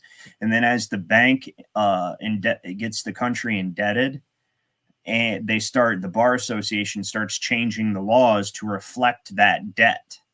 And then once the bank bankrupts the nation, the Bar Association, like they did here with the Uniform Commercial Code, the Administrative Procedures, the Reconstruction Finance Act, or the Finance Reconstruction Act, and all this stuff, then they changed the legal framework to reflect the bankruptcy, and now you're a debt slave. And this is literally the process Leviathan is used in every single country around the world. If not directly, then by proxy through the World Bank. Because like I said before, that's what they did to these third world countries, is they took and they would go, there was these guys called economic hitmen, and they would go to these third world countries that weren't big enough for a central bank to find it profitable to set up, but they still want to enslave them through debt anyway and set up Leviathan to begin extracting wealth from that nation, resources, whatever they have. So they'd send these guys called economic hitmen. And these economic hitmen would go down there and they'd talk to the leader and they'd be like, hey, you guys could use some upgraded infrastructure, maybe some new roads, garbage system, water, utilities, whatever the case may be, right? And they would, and the leader would be like, okay, that sounds good. And you'd be like, okay, well, I'm going to get you a loan from the World Bank at fucking some astronomical amount of interest that you'll never be able to repay, but I'll pay your family off. Right. And so the leader will go along with it. The country gets this loan from the World Bank that they can never repay. And then, a decade down the road, the World Bank goes, okay, we need that payment back, knowing that they're not going to be able to repay it. And they're like, oh, we can't pay it. And say, okay, well, I notice you have bananas, or I notice, or whatever the corporate oligarchy needs, whatever corporations pay for it and want to pillage that nation. They're going to get those. They're now going to get those resources from that nation as a result of the debt, because the bank has beneficial use of the collateral that was put up. And the citizenry is always the collateral, the citizenry and the land. So they don't actually want you to ever pay the loan back. They want the beneficial use of the collateral, and the people and the land are the collateral. And that's the process. They would be horrified if the debt was ever paid back. That is not what they want at all. They want you to be in debt so they can have this beneficial use. Now, the reason I bring this up is we go, okay, so we know the bankers are responsible. Even anybody who's relatively seasoned in this truth community can understand that the banks are behind it, but who do the banks work for? Right. And so we go down, this is the Jewish dictionary, and bear with me while I find it. This is talking about the Rothschilds, and this is actually this isn't an expose. They're proud of this shit, right? Funny thing about the Rothschilds is they made a movie in the early 1900s bragging about how proud they were that they bankrupted England during the Napoleonic Wars, and they thought that it was making them look good, and it just made them look like scumbags. But here we go. It says something analogous, however you say that word, occurred in England when the century-long competition of the Barings and the Rothschilds culminated in the failure of the former in 1893. But in this case, the Rothschilds came to the rescue of their rivals and prevented a universal financial catastrophe. And this is usually what they do. And he says it is a somewhat curious sequel to the attempt to set up a Catholic competitor to the Rothschilds, that at the present time, the latter are guardians of the papal treasure. So the Rothschilds just work for the Vatican. That's it. The Vatican. So all of this system of Leviathan was set up through papal bulls. Now they say that papal bulls, and again, this is one of those things that I can't prove, because of course evidence of this would be hugely damning and the church would go down, but that the papal bulls are actually written on human skin to make it a living document, which wouldn't surprise me, because the Vatican is actually just Babylon and they worship Moloch and all that stuff. But I wonder whose skin it was, man. Yeah, I'm pretty sure it was a relatively young individual. They wrote it on somebody's ass cheek.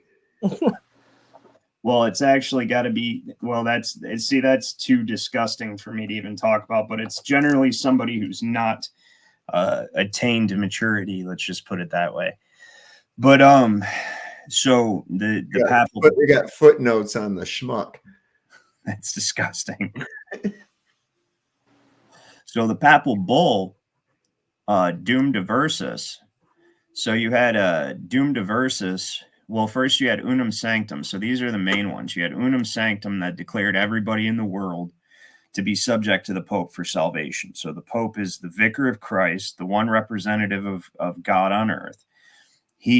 All powers that are temporal are instituted by spiritual powers, and he is the Lord of spiritual and temporal powers. So when you read in Genesis or in Ephesians in that Geneva Bible, and it says the princes of the darkness of this world, those are all instituted by the Vatican. In fact, it's in papal bulls. And if we read the treaty, I don't know why I took this off. I'm going to show you guys one more thing before I take it off. When we read the Treaty of Paris, and I believe it was 1783, right here, and they're referring to King George. They refer to King George, it having pleased the divine providence to dispose the hearts of the most serene and potent Prince George. Weird, right? The third, by the grace of God. Oh, for you, those of you who don't know, this is the treaty after the American Revolution, or First American Civil War, as it's also known, because everybody was British at that time. So it says, by the grace of God, King of Great Britain. So he's Prince George, but he's King of Great Britain, France, and Ireland, which automatically shows you that Great Britain, France, and Ireland are part of a larger dominion in which somebody else is the ruler. Defender of the faith, Duke of Brunswick and Lauenburg, Arch-Treasurer and Prince-Elector of the Holy Roman Empire and of the United States of America. Wow. Oh, wow. Right? You have Say the to, word. you know, you got to carry around a card. You have to have a card. I mean, you know, like that has all that on it. How would you even remember all that dumb shit? You need your cop cards, man. No, You see, know, he probably got excited, couldn't wait. They had some guy announcing it. Here comes the most serene and most potent Prince George III, by the grace of God, King of Britain, France, and Ireland. And, you know, like he's like that, what was that guy that used to, let's get ready to rumble, right? Right? He probably got excited about it. Here he is, 3-time SmackDown champion, super porn star, and president of America, Dwayne Alessandro Mountain Dew Camacho. Yeah. You know, and then once the guy starts about 5 minutes later, when he's got through all the titles and stuff, then he can get to the point. There's right? a quote in that Natural Born Killers where the dude's like, by the power vested in me is God of my world. You know? I like how the guy is insistent on commenting on his virility. You know what I mean? He's most potent. He's potent. He be knocking bitches up. Okay. He's potent. Prince George III. So I actually think it means like potentate, but it sounds funny. So yeah, he's instituted by the Vatican. He serves the Vatican. So, and people don't realize when you're looking through the 11, 12, 1300s, all this time when they're talking about Christian kings, Christian nation, stuff like that, there was only one Christianity. Yes, I know there was a fringe sect of Gnostics and the Essenes and all that, but that wasn't a nation-wide religion like Christianity, right? So we're not talking about, you didn't have Essene kings or Gnostic kings and stuff like that, right? There was only one Christianity before Martin Luther and the Protestant Reformation, and that was Catholicism. And all Christian kings served the Pope, period. Okay. And so that's what these papal bulls actually were. So if you look at, I could go through my mail, I suppose. That word, papal bulls, right? It sounds like the word palpable, which means like a feeling, but strong enough to where it's almost real, right? Like almost tangible, but just a feeling. It just reminds me like papal. Okay, palpable, papal. Oh, they're experiencing technical difficulties now, probably because I show this too much. They're like, yeah, he's got to stop doing that shit. Let's see if it does now. So United States on the companies. So the companies, yeah, they're experiencing technical difficulties. Try again in a few moments. But you've seen how it said and of the United States, right? So we'll try this again in a few minutes. But this right here, so the companieshouse.uk or companieshouse.gov.uk, before the Companies House was brought into existence, Companies were created by letter patent. And the difference between a company, now this is a major aspect of the Leviathan too, because this actually, through the Attorney Regis and Dum Diversus Papal bulls, they went around and conquered heathen lands. These companies did. Okay, so these wealthy guys would get together and they'd create a company. And then they'd get what was called a letter patent from the crown, one of the crowns that were sanctioned by the Pope. And then that letters patent would give them the right. They're basically a government on a ship or on a series of ships. These companies, like the Virginia Company, East India Trading Company, they had the ability to wage war, to write warrants for war, to set up systems of government, to settle and colonize. So you've got like the Virginia Company that settled here and created Virginia, where my dad lives. And several other states, North Carolina, all that stuff ended up branching out. And then you have like East India Trading Company, which colonized India and was the most profitable company in the history of existence, worth $7 trillion. And that's how they were created, via letter patent. And they went to colonize it because they were given the right through Papal bull, as we're about to take a look, to take the land from the heathens and enslave them. Put them in, it says perpetual servitude. That is still the Papal bull that the banks are operating under today. That's why, as we are heathens, that's why they had to remove us from God and promote atheism, because once we are considered heathens, then they're contractually obligated and have the right to conquer us and place us in perpetual servitude. So before the company's house was created, they were given letters patent. Now all these companies are registered through the company's house, and they still have the same abilities today that they had back then. And the United States is a company. If it ever fixes, I've shown this many times. So if you haven't seen this before, go on one of my older episodes, and yeah, it's just not going to let me show it right now. And it says right in there that it was notified on July 3rd, 1776. So the day before the Declaration of Independence was written, they were registered, or they were issued a letter patent for their existence. And that shows you England actually funded both sides of the war. That's why it says Prince Elector of the Holy Roman Empire and of the United States of America, because he's the ruler of that company. That company exists because of a letter patent issued by King George, or Prince George, rather. So that's doomed to Boy George, you know. Boy George. So we got unum sanctum, right? So this, and when you really get into this, get into the ego that the Pope must have to let's see if we can actually pull up unum sanctum. So yeah, it looks like pulled it right up. It says basically, urged by faith, we are obliged to believe and to maintain that the church is one, holy, Catholic, and also apostolic. We believe in her firmly and confess with simplicity, blah, blah, blah. Let's see if we can get to the meat and potatoes of it. If I remember, it says, therefore, of the one and only church, there is only one body and one head, not two heads like a monster. That is Christ and the vicar of Christ, Peter and the successor of Peter. So Peter being the first pope. Since the Lord, speaking to Peter himself, said, feed my sheep, meaning my sheep in general, not these or nor those in particular, once we understand that he entrusted all to him. Therefore, if the Greeks or others should say that they are not confided to Peter and to his successors, they must confess not being the sheep of Christ. So basically, if you don't submit to the Pope, then you're not one of Christ's people. Right? That's why, and this is law. So this is supreme law. That's what a papal bull is. This was, when this was issued, any Christian nation was now subject to this papal bull. And our Lord says in John, there is one sheepfold and one shepherd. We are informed by the text of the Gospels that in this church and in its power are two swords, namely the spiritual and temporal. For when the apostles say, behold, here are two swords, that is to say, in the church, since the apostles were speaking, the Lord did not reply that there were too many, but sufficient. Certainly the one who denies that the temporal sword is in the power of Peter has not listened well to the word of the Lord commanding, put up thy sword into thy scabbard. right? So he, this is very long-winded. And then look at that. This is interesting. For according to the blessed Dionysus, which is a Greek god now, right?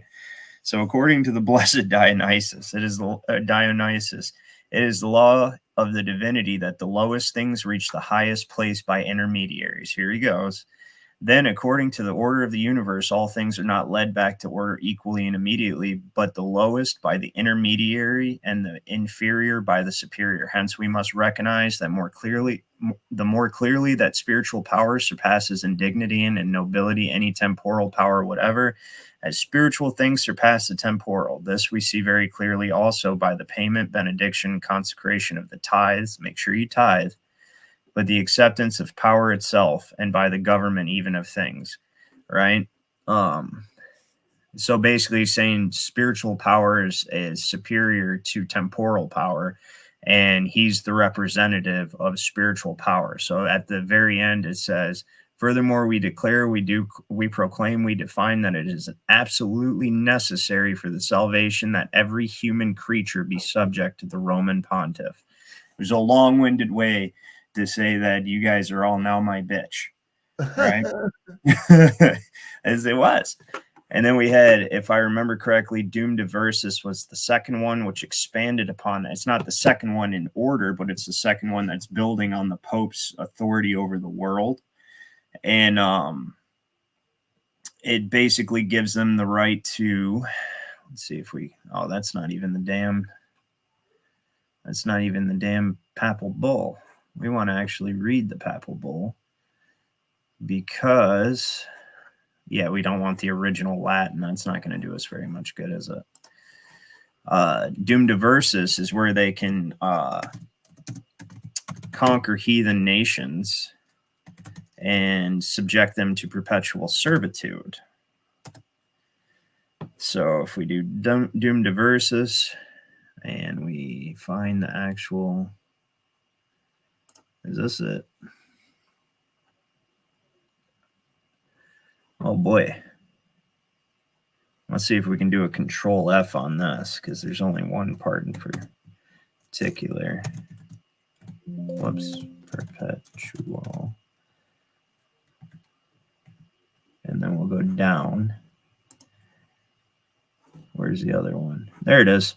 Okay. That actually worked out quite nicely.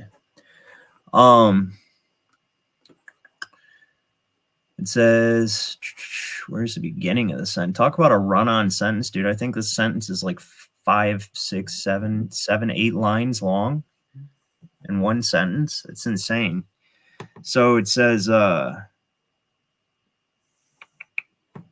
Pope long-windiest. Dude, it is for real.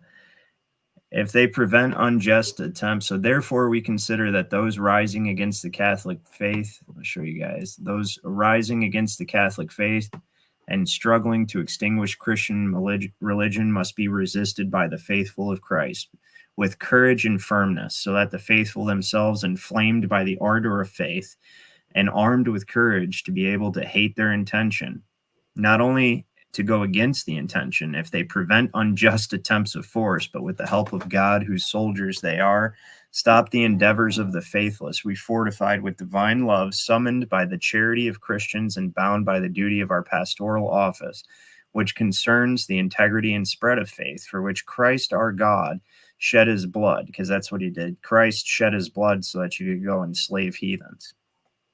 Wishing to encourage the vigor of the faithful and your royal majesty in the most sacred intention of this kind, we grant to you full and free power through the apostolic authority by this edict to invade, conquer, fight, subjugate the Saracens and pagans and other infidels and other enemies of Christ, and wherever establish their kingdoms, duchies, royal palaces, principalities, and other dominions, lands, places, estates, camps, and any other possessions, mobile and immobile goods found in all these places and held in whatever name, and held and possessed by the same Saracens, pagans, infidels, and enemies of Christ, also realms, duchies, royal palaces, principalities, and other dominions, lands, places, estates, camps, possessions of the king or prince. See, it's so specific and covers all of that because this is a legal document.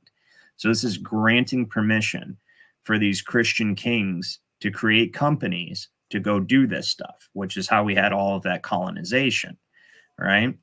And it says, possessions of the king, prince, or kings or princes, and to lead their persons in perpetual servitude, and to apply appropriate realms, duchies, royal palaces, principalities, and other dominions, possessions, and goods of this kind to you and your use and your successors, the kings of Portugal.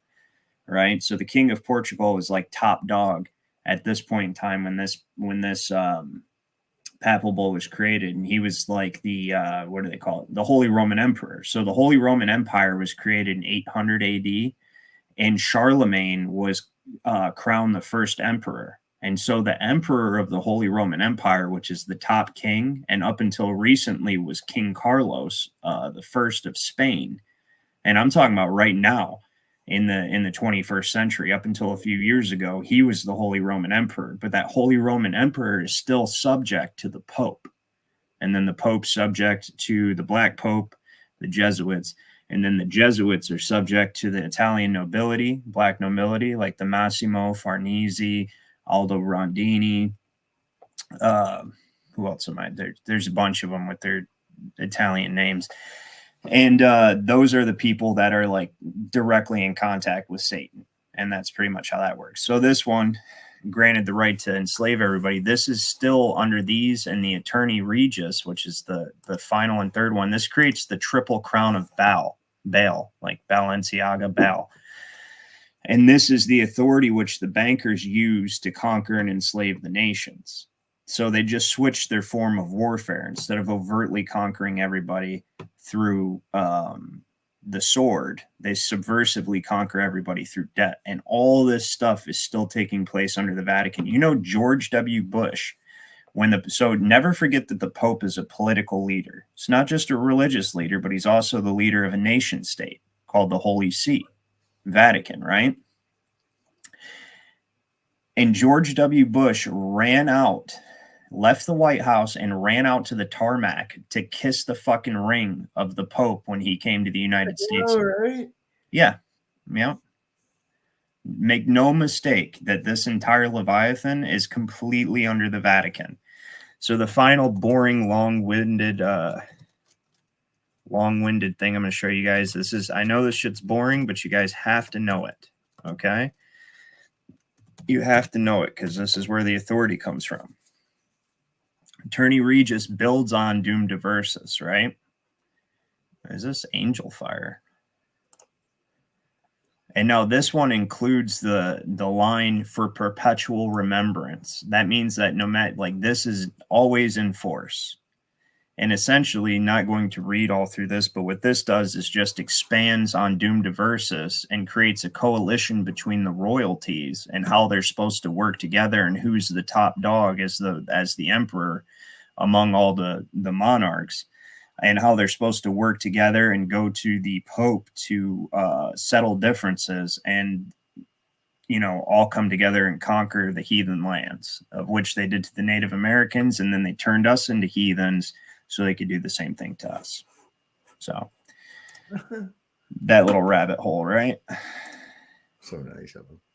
Yeah, it's very Christian, very Christian-like. Yes, Joyce, George W. Bush did do that. He ran out to meet the Pope on the tarmac. Normally, when a political leader comes to our country, they meet the president at the White House on his turf. But George Bush was so eager to suck the Pope's dick, which he probably did, literally, that he ran out to meet the judge on the judge. There you go, the Pope on the tarmac. Yeah, they're finding out these guys have got to do a lot of different gay shit, you know, jacking off in coffins and all kinds of craziness, you know. What the fuck, right? One more thing regarding the Catholics, and then we can just have discussion. But or the church is code of judicial. Let's see, judicial. What is it called? Yeah, here we go.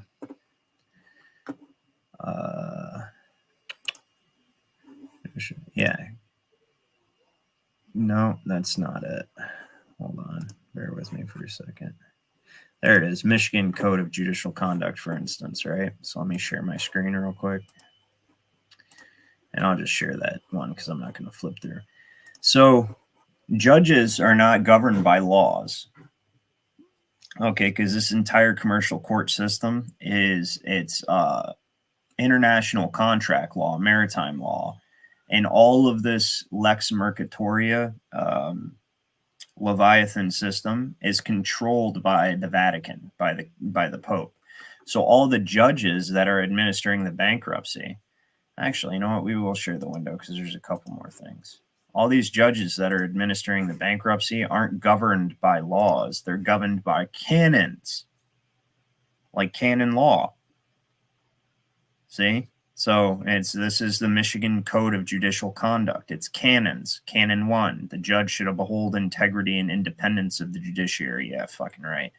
The judge should avoid impropriety and appearance of impropriety in all activities, perform the duty, and it's canons, canon law. Is that like the Canaanites? Or you know, it may phonetically, etymologically be rooted there, but canon is Vatican law. Vatican law are called canons. Someone else caught that too. I was just. That's actually. I got Tourette's, so like these things just go bling, you know. And, no, canon. I would blurt it out. So. Why not? It's an O instead of an A, but I found when something that closely resembles another word, they're usually etymologically related. Oh, yeah. If they sound the same and they're spelt different, it's just to throw you off usually. Yeah, it's just a slight change to. So I had pulled up this other about the Middle Temple, and this is interesting history, right? So it says during the 12th and 13th century. So just a brief history of the Bar Association, the main component of the Leviathan. Is the Bar Association is controlled by what's called the Inns of Court. Okay, and there's 4 Inns of Court, and they're unincorporated so that they can never be sued or taken to court. None of their information can ever be divulged or disclosed to the public. They're unincorporated intentionally to shield themselves from any kind of liability. But all throughout the 16th, 17th centuries, right, 18th centuries, you had to be, well, up until the 19th century, actually, to become a barrister in England, to become a member of the Bar Association, or it wasn't even called the Bar Association, I don't think, at that time. It was just barrister. You had to be called to the bar. And when you were called to the bar, you were called to one of the 4 Inns of Court. There's the Inner Temple, the Middle Temple, Lincoln's Inn, and Gray's Inn. Okay? And each of these 4 Inns of Court have different purview over the different sections of the law and different geographical areas where they're in operation. They say the Middle Temple is the one that controls the United States, but they're unincorporated and they're essentially a secret society.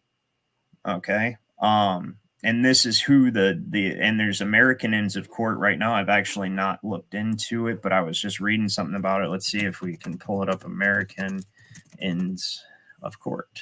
Yeah. So now we have American Inns of Court, which are basically just franchises of the Inns of Court in England, but it's not actually England. It's in the Crown District, the Incorporated District of London, which is its own city-state. So, we can get involved, right? Why join? To help us with our mission to inspire legal professionals to the highest levels of professionalism, if that isn't the most vague thing I've ever heard, right? So, for members... bootlicker today.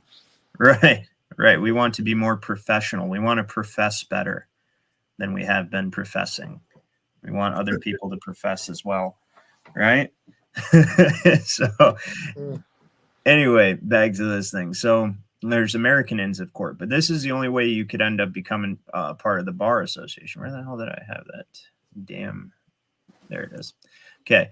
So this was the only way you could become part of the Bar Association or be called to the bar. And they had to call you to the bar. Right.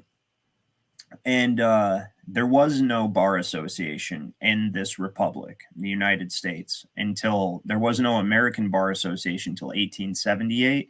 And no state had a bar association until the 1860s. I forget what the first one was. The second one was New York. And then they ended up with the Bar Association after the 14th Amendment was passed. And the interesting thing about this, when they created the American Bar Association, is this is the case of the missing original 13th Amendment. Let's see. What was that? New Hampshire? Is it New Hampshire? I'm trying not to have to switch to, let me copy it real quick. Or you know what? I probably have it over here in my favorites. Let's see if I can do that. But yeah, so there's originally a 13th Amendment that was ratified. If you've never heard that before, it was ratified by majority or by all of the states and adopted to the Constitution, and it forbade titles of nobility. And now that I want to find it, I'm going to have trouble finding it. It's how it usually works, right? Hold on, I'm sure I got it on another tab. And this was a big pain in their ass because, let's see. This is actually a New Hampshire bill I'm trying to find that this lady, one of the representatives, tried to have Legiscan. That's the site. Legiscan. Yeah, there it is. I found it. Okay, Legiscan. Anyway, so here it is. This what was her name? Representative. She actually resigned right after she proposed this, right? But it was a New Hampshire representative, Tremblay. Yeah, Representative Tremblay right here. Okay, and this thing was dead on the floor of the House right away. And it's this was a bill. It's an act recognizing the original 13th Amendment to the United States Constitution. Now, remember, this is an actual representative in government, educated individual who was able to rise high enough to be in the state legislature, right? Or House of Representatives. And so she's not, like this. And so the interesting thing about it was ratified, like she's going to say in here. And then it was on the law books in every state of the union for like 30 years. And then after the Civil War, when they remade the district, or when they made the District of Columbia, the Organic Act of 1871, they rewrote the Constitution and left the original 13th Amendment out. And their excuse is saying that it did not have enough, it didn't actually have enough states voting for it to ratify it, since more states have been added to the Union since it was ratified, and those states never had an opportunity to vote for it. That doesn't make any fucking sense at all. But let's get into it real quick. In 1810, a proposed amendment to the United States Constitution, which prohibited titles of nobility and which later became known as the original 13th Amendment, was introduced, passed both houses of Congress, and was sent to the states for ratification. On December 9th, 1812, shortly after ratification by Virginia, New Hampshire became the 13th state to ratify the amendment. The amendment was therefore ratified by the requisite number of states and became Article 13 of the United States Constitution. During the war between the states, otherwise known as the Civil War, the country was under martial law. That's right. The very first executive order ever issued by a president was General War Order Number 1 by Abraham Lincoln. General War Order Number 1. And the authority of every executive order is derived from that state of martial law that we have been perpetually under since the Civil War. Since Lincoln issued General War Order Number 1, the country has never, ever been the same. And it's always been under military martial law, under the Lieber Code. So actually, if you read the Lieber Code, it says that the state of martial law is instituted by the conquering army and is not lifted until it's either done by executive order or specifically stated in a treaty. And neither thing has ever been done. So anyways, she says all executive orders made by President Lincoln were in effect law. After the war, laws made during that period were to be abated. Yet vestiges of martial law remained, and presidents continued to write executive orders. The District of Columbia Organic Act of 1871, otherwise known as the Act of 1871, created a corporation in the District of Columbia called the United States of America. The act revoked prior legislation relative to the district's municipal charter and most egregiously led to the adoption of a fraudulent constitution in which the original 13th Amendment was omitted. Today, what appears to the public as the United States Constitution is not the complete document, as it was never lawfully amended to remove the 13th Amendment. Instead, the document presented as the United States Constitution is merely a mission statement for the corporation unlawfully established in the Act of 1871.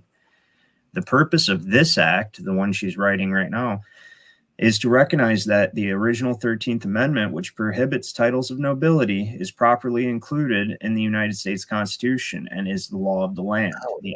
The act is also intended to end the infiltration of the Bar Association and the judicial branch into the executive and legislative branches of government, and the unlawful usurpation of the people's right guaranteed by the New Hampshire Constitution to elect county attorneys who are not members of the bar. This unlawful usurpation gives the judicial branch control over all government and the people and the grand juries. As long as the original 13th Amendment is concealed from the people, there shall never be justice or a legitimate constitutional form of government. Right? And this is the original 13th Amendment. If any citizen of the United States shall accept, claim, receive, or retain any title of nobility or honor, or shall, without the consent of Congress, accept and retain any present pension, office, or emolument of any kind whatever from any emperor, king, prince, or foreign power, such person shall cease to be a citizen of the United States and shall be incapable of holding any office of trust or profit under them or either of them. That would eliminate 99% of our government if that was actually reinstated. And it was essential for them to get rid of that because a bar attorney is Esquire. So if we go here and we look up Esquire,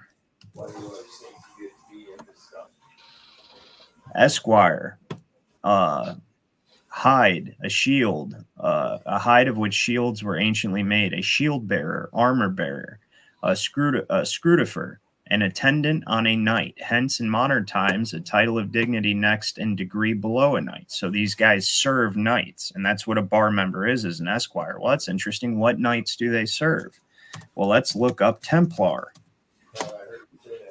Templar, a student of the law.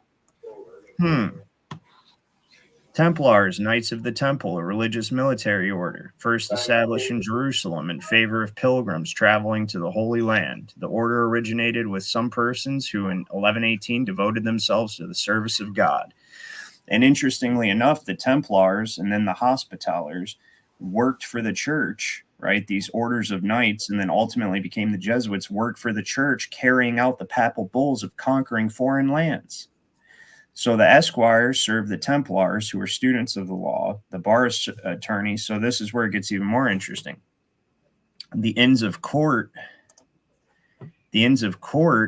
are, let's see if I can zoom in for you guys.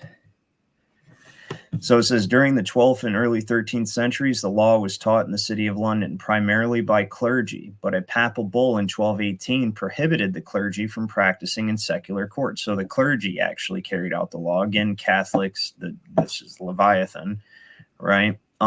As a result, law began to be practiced and taught by laymen instead of by clerics. To protect their schools from competition, first Henry II, later Henry III issued proclamations prohibiting the teaching of civil law within the city of London. It's dangerous when your slaves know the law, right?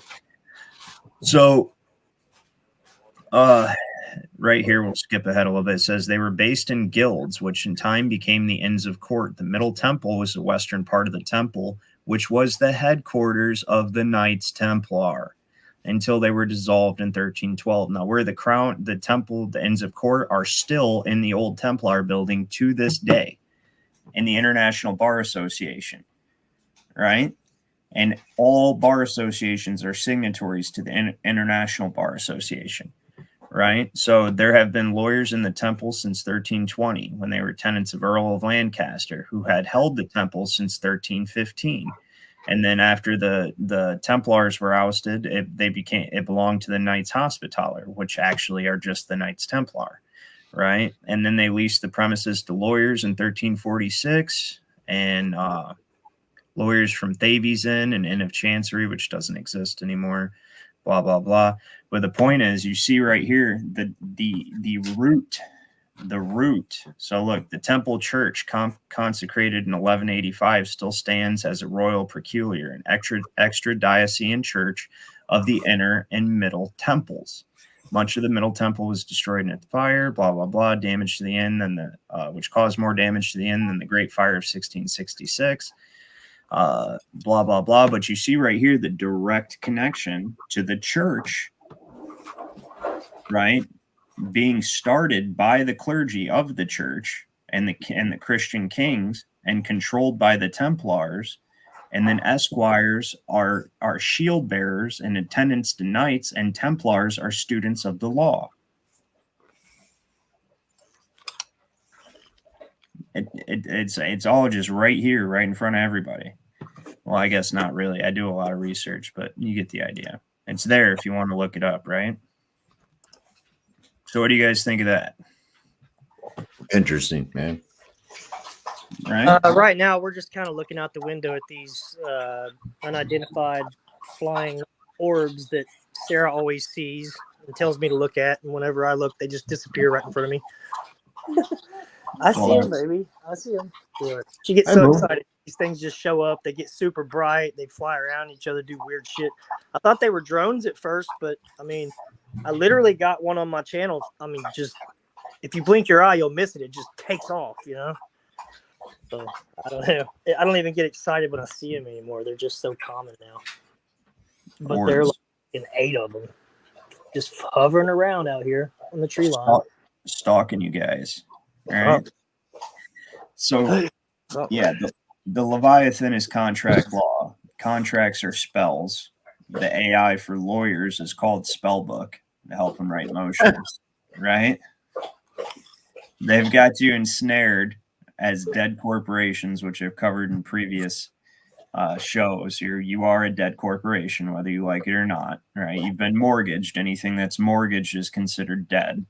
And you're civiliter mortis, which means you have no rights because you're civilly dead, which is the same as being actually dead. The judge wears a black robe because he's a necromancer, a Talmudic priest, right?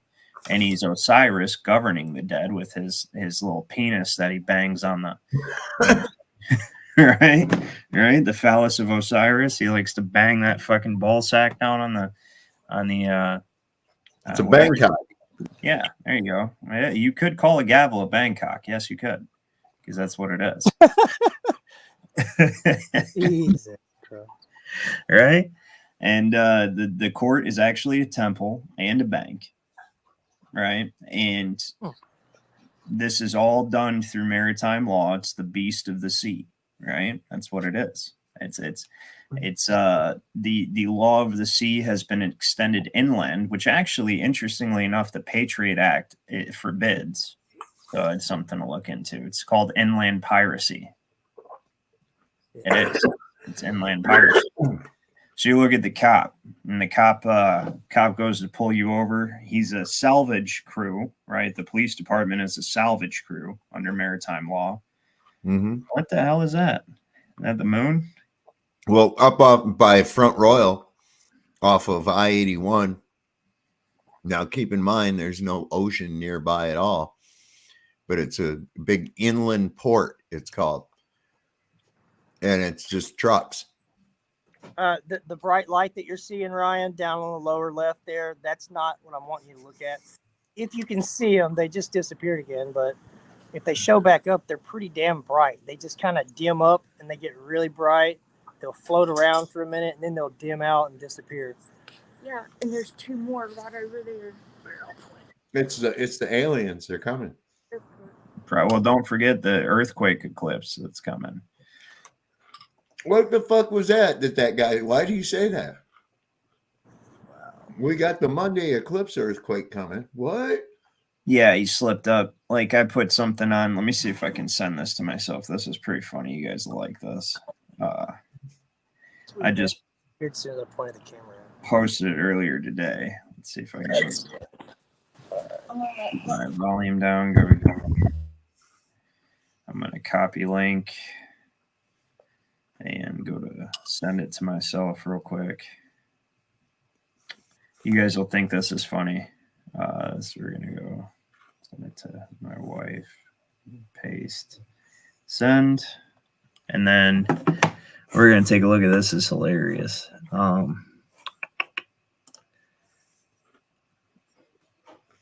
Let me share the screen. Send. Pull this up.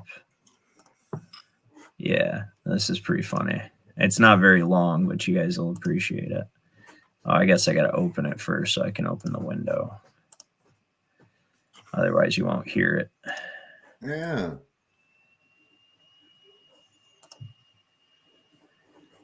Let's see. Okay, I paused it. Let's do this. Share screen. This was on the Morning Joe. Oh, right? no. Oh yeah, this is good. That while unemployment and the economy worsens, he could have undermined the messaging so much that he can actually control exactly what people think, and that is our job. See that. That's our job. Yep. We control what people think, right? You damn Elon Musk trying to put the news anchors out of work.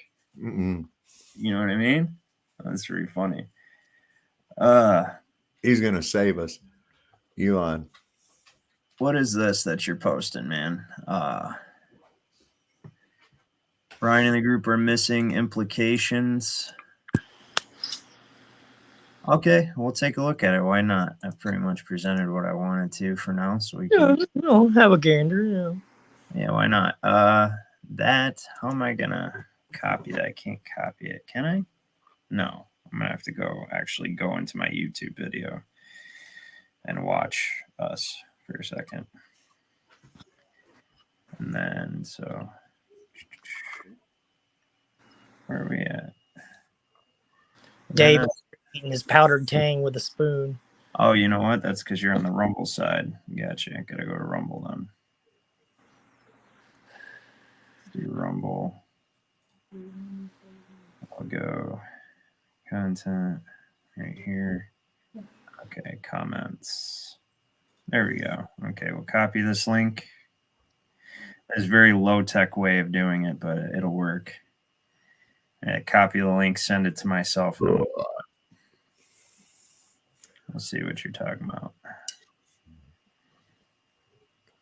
Send. All right, bear with me. I'm pull it up. Come on. Yeah, I know. That is what it is. I didn't. It needs a refresh. There we go. Okay. Whose work is this? This is Son of Enos. We'll see what Son of Enos has to say.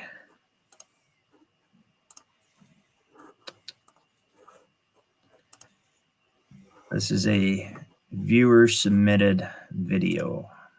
Check it out. It has no sound. Hold on. Why? Why is that? Is there something I'm missing here?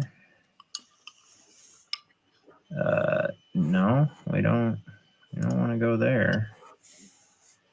So what are we missing? Why is it got no sound? What's going on here? Are you sharing screen or are you sharing a tab? No, I'm sharing the window. I'm sharing the tab, I mean. Yeah, it's weird, right? Maybe it's because I'm on there on my phone. I don't know. Let's go back.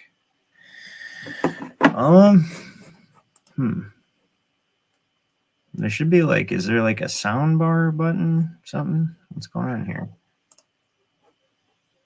Let's get it. There we go. Think that just saying never again, wah, wah, never again, never again. What? Wow.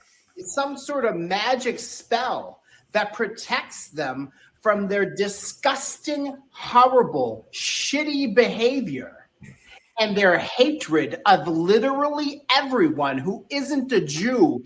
Look into the Talmud. It's yeah. No, I don't think we can play that right now. I mean, Yeah, he's that's not. that's for Rumble. That there's a reason why it's on Rumble and not YouTube, probably. Yeah, well, I will check this out, but I dual stream onto YouTube as well, and you replace the Y with a J, and that's the actual name of the platform, right? Mm-hmm. And yeah, that's. I mean, while he's not wrong, of course, I mean, he's already leading with some credible statements. You're not allowed to talk about that. Unfortunately, He also sounds a little bit fabulous. He does sound very He fabulous. sounds fantastically fabulous. Yeah, he's but that does look interesting. I will check it out, I promise. Charles, I definitely will. And then I will represent the information with, we like to say, small hat generally, right? Yeah, that's always good. Yeah. Yeah, small hat, shekel grubber, something like that. You know what I mean? Grubber. shekel grubber, something, you know. And the thing is, they're not, like I said, that word wasn't even introduced into the lexicon until the King James Bible of 1611. Before it was Judahite, and to refer to the believers in the one true God. And those people are not actually what they are. Is they're Eastern Europeans. They're Khazars. And ultimately, they go back to the Canaanites, or the descendants of Esau, Edomites, who are ultimately the seed of the serpent, if you will. You know, ye are of your father the devil, or however he says it, right? And that's the truth. They despise us. That's why they are intent on wiping us out and taking control of what is left of us. And I mean, it doesn't take a rocket scientist, you know. You just, like the stuff Kanye was saying, you just look at who controls a disproportionate amount of the world's wealth and resources. Who's been kicked out of 109 countries? 109. Literally, like 109 countries. Dude, we're done. We're done. I just saw a thing here from Channel 7 News in Virginia, from the Virginia Department of Transportation. Just a reminder for Monday: do not wear glasses while driving. What?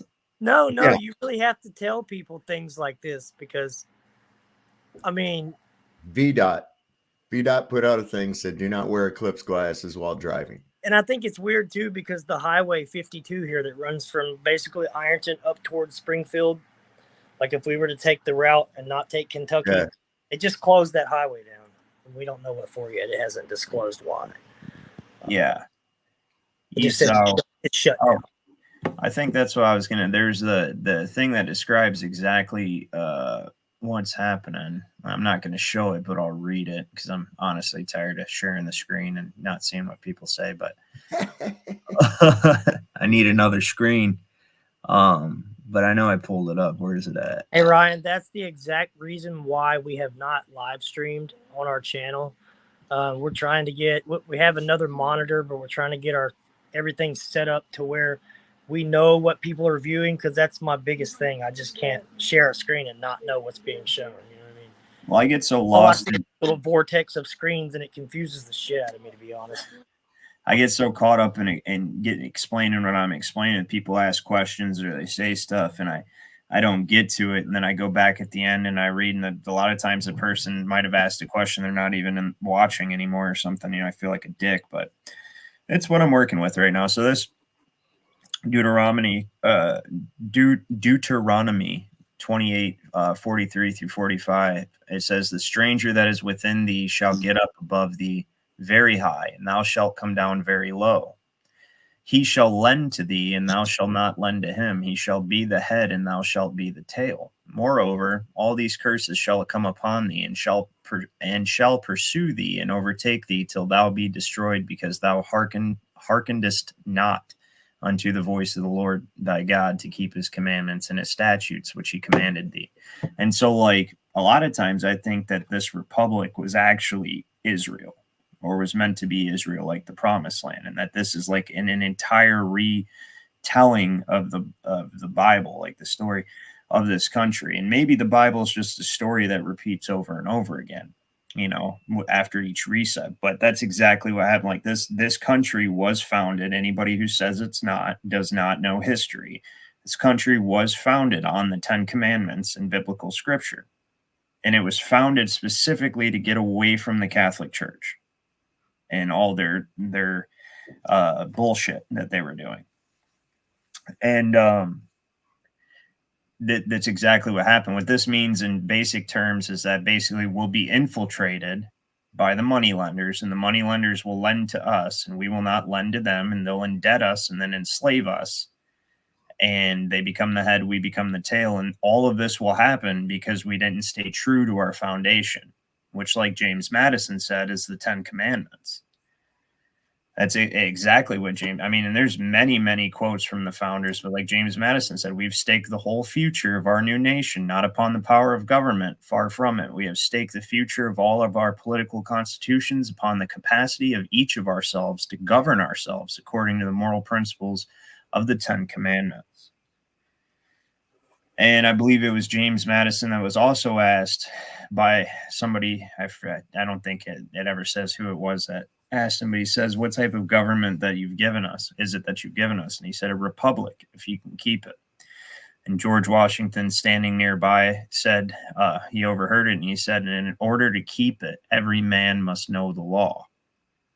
And when you think about it, law, religion is just law. Law is religion. That is what it is. Religion is a system of laws. God says do this. God says do not do that. Buddha says this. Buddha says don't do this. Whatever the case may be, right?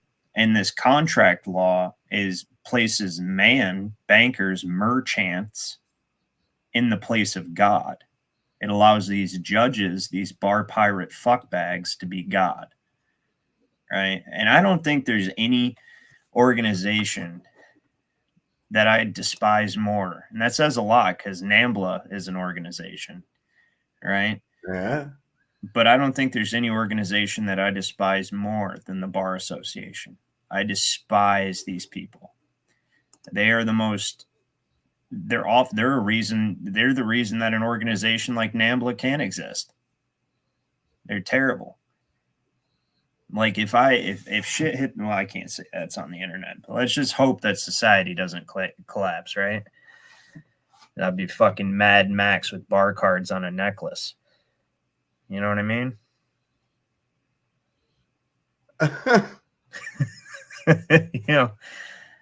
you know. God, but yeah. Anyway, so the eclipse is coming. The world's ending Monday. Shit. Right? It's been good. Beginning is near, man. The beginning No, is near. I'm talking shit. It's probably just a bunch of fear porn. There could be. I mean, that was weird, that news anchor saying that about the fucking earthquake. What is that? I think so too, but I think also when there is things like that generate fear within the public, then the public gets to talking, and then they start to manifest things, and we don't get bad feelings for nothing. So obviously there's some reason why we're just not meant to go up there and watch it. But Dave shared with me this thing, and it's gonna be like 96% here. We're just right down the street from where everybody's traveling to go see this thing, and we're just gonna sit here at home and watch it. Well, the New Madrid is due for, and last time that thing shook, it was like 7.5 magnitude, and it made the Mississippi River run backwards. So I don't know, man. Yeah, and the Ohio River ran backwards too as a result of it, and we're literally a stone's throw away from the river. Jehovah's daughter Barbara said something to you, Jeeves, and I agree with her. I think there's more to that should be said. From Solomon, says there's nothing new under the sun. It should say there's nothing new under the sun, but there's something very old that nobody speaks of. It's been here the whole time. you know. And yeah, with the technology and stuff, Barb, you're exactly right. This stuff, there's nothing new under the sun. This stuff could be, you could have a reset. They squirrel this stuff away, and then they re-release it incrementally to the new population that they've fucking fostered. And we could be in a big petri dish. And outside the ice wall could be people that escaped, like it says in Admiral Byrd's diaries, and they just keep watching the reset over and over and over again, right? I think maybe we're close to technology that we shouldn't be fucking with. I mean, because I get that sense sometimes, like some of the things we've seen, I mean, technologically, like I've talked to Dave about this, you might know, but I'm going to leave it at, there was a red triangle and it emitted these vibrations that would literally make your skin burn. This thing floated right across the freaking street, like right over top of us, lit our whole yard up. And when we went in the house, our whole living room lit up blood red. We couldn't see each other across the room for this light in our house. And then we blacked out for like an hour and it was almost maybe an hour and a half. I had a warm beer, a cold beer in my hand when it happened. We don't remember how we got upstairs.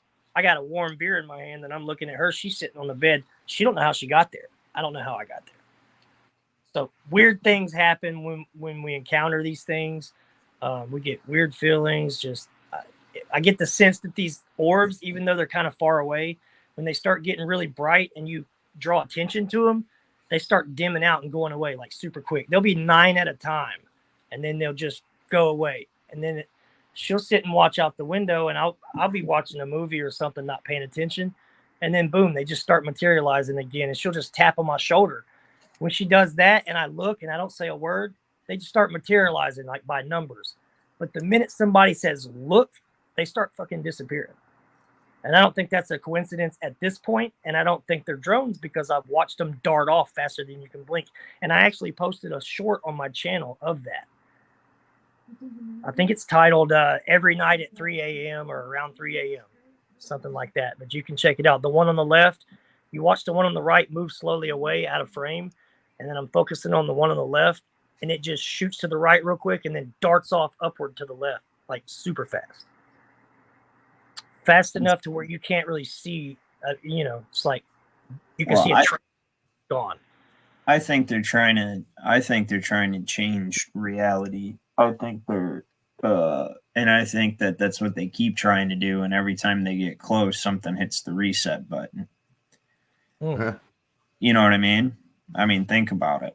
I have my own theories on why that is the case, but I already say crazy enough shit as it is. So, but they definitely think about it. If there's actually a story that plays out over and over again, when we think about it, everything's just electromagnetism. It's electromagnetic vibrational frequency of varying rates that causes the illusion of separation. So theoretically, if all motion were to cease, everything would become one, which is the whole scientific understanding, like the logical way to arrive at a concept of oneness. Is the only thing that causes the illusion of separation. Everything is still the same base matter. The what's the word I'm looking for? The oscillation between positive and negative polarities at varying frequency creates matter and creates the differentiation of different states of matter, and also things that you wouldn't consider material, radio waves, stuff like that. So if all motion were to cease, everything would become one.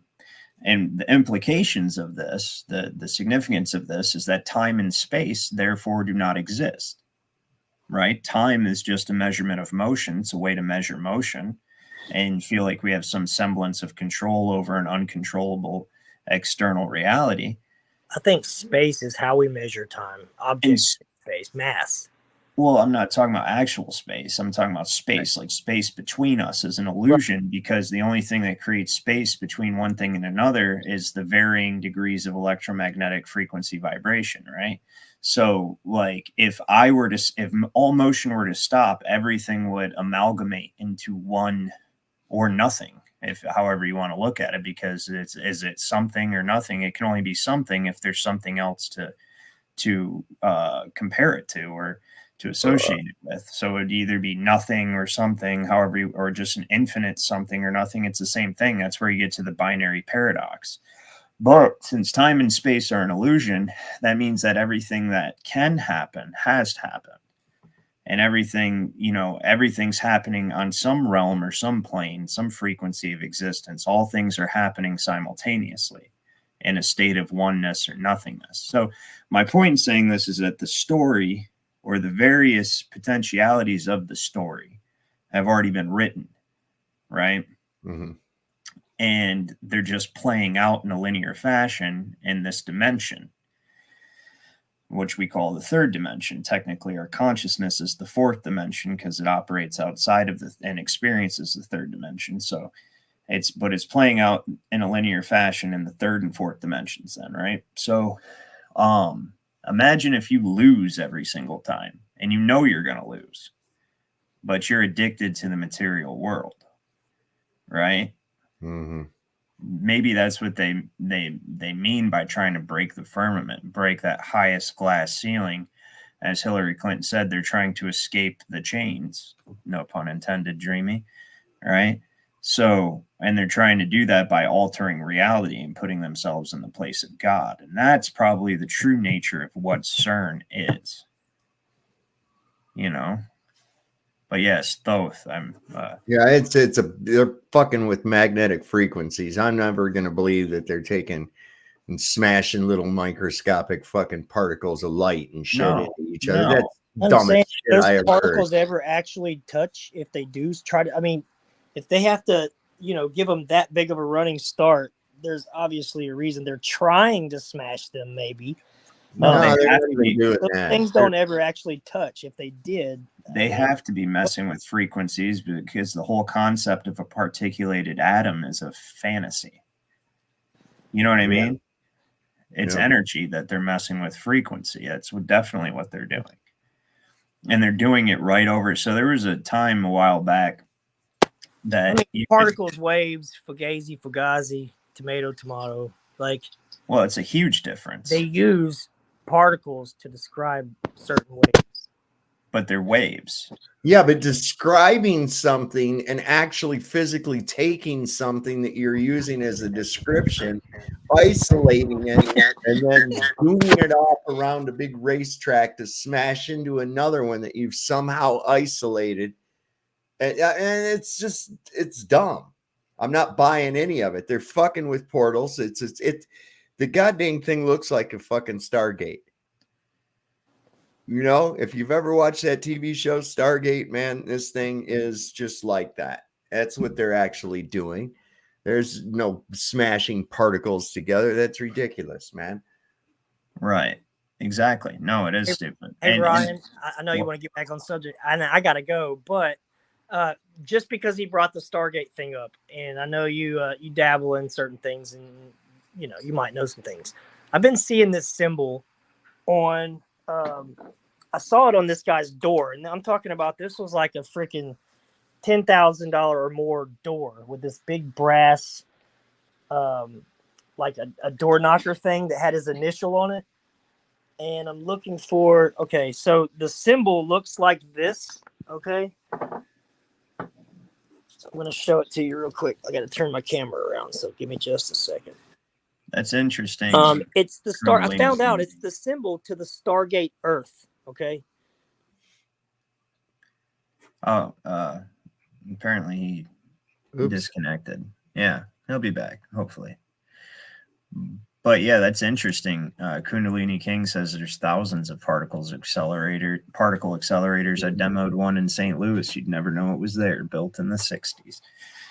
That's interesting. What if there's satellites of the main accelerator to amplify the effect, the frequencies being generated?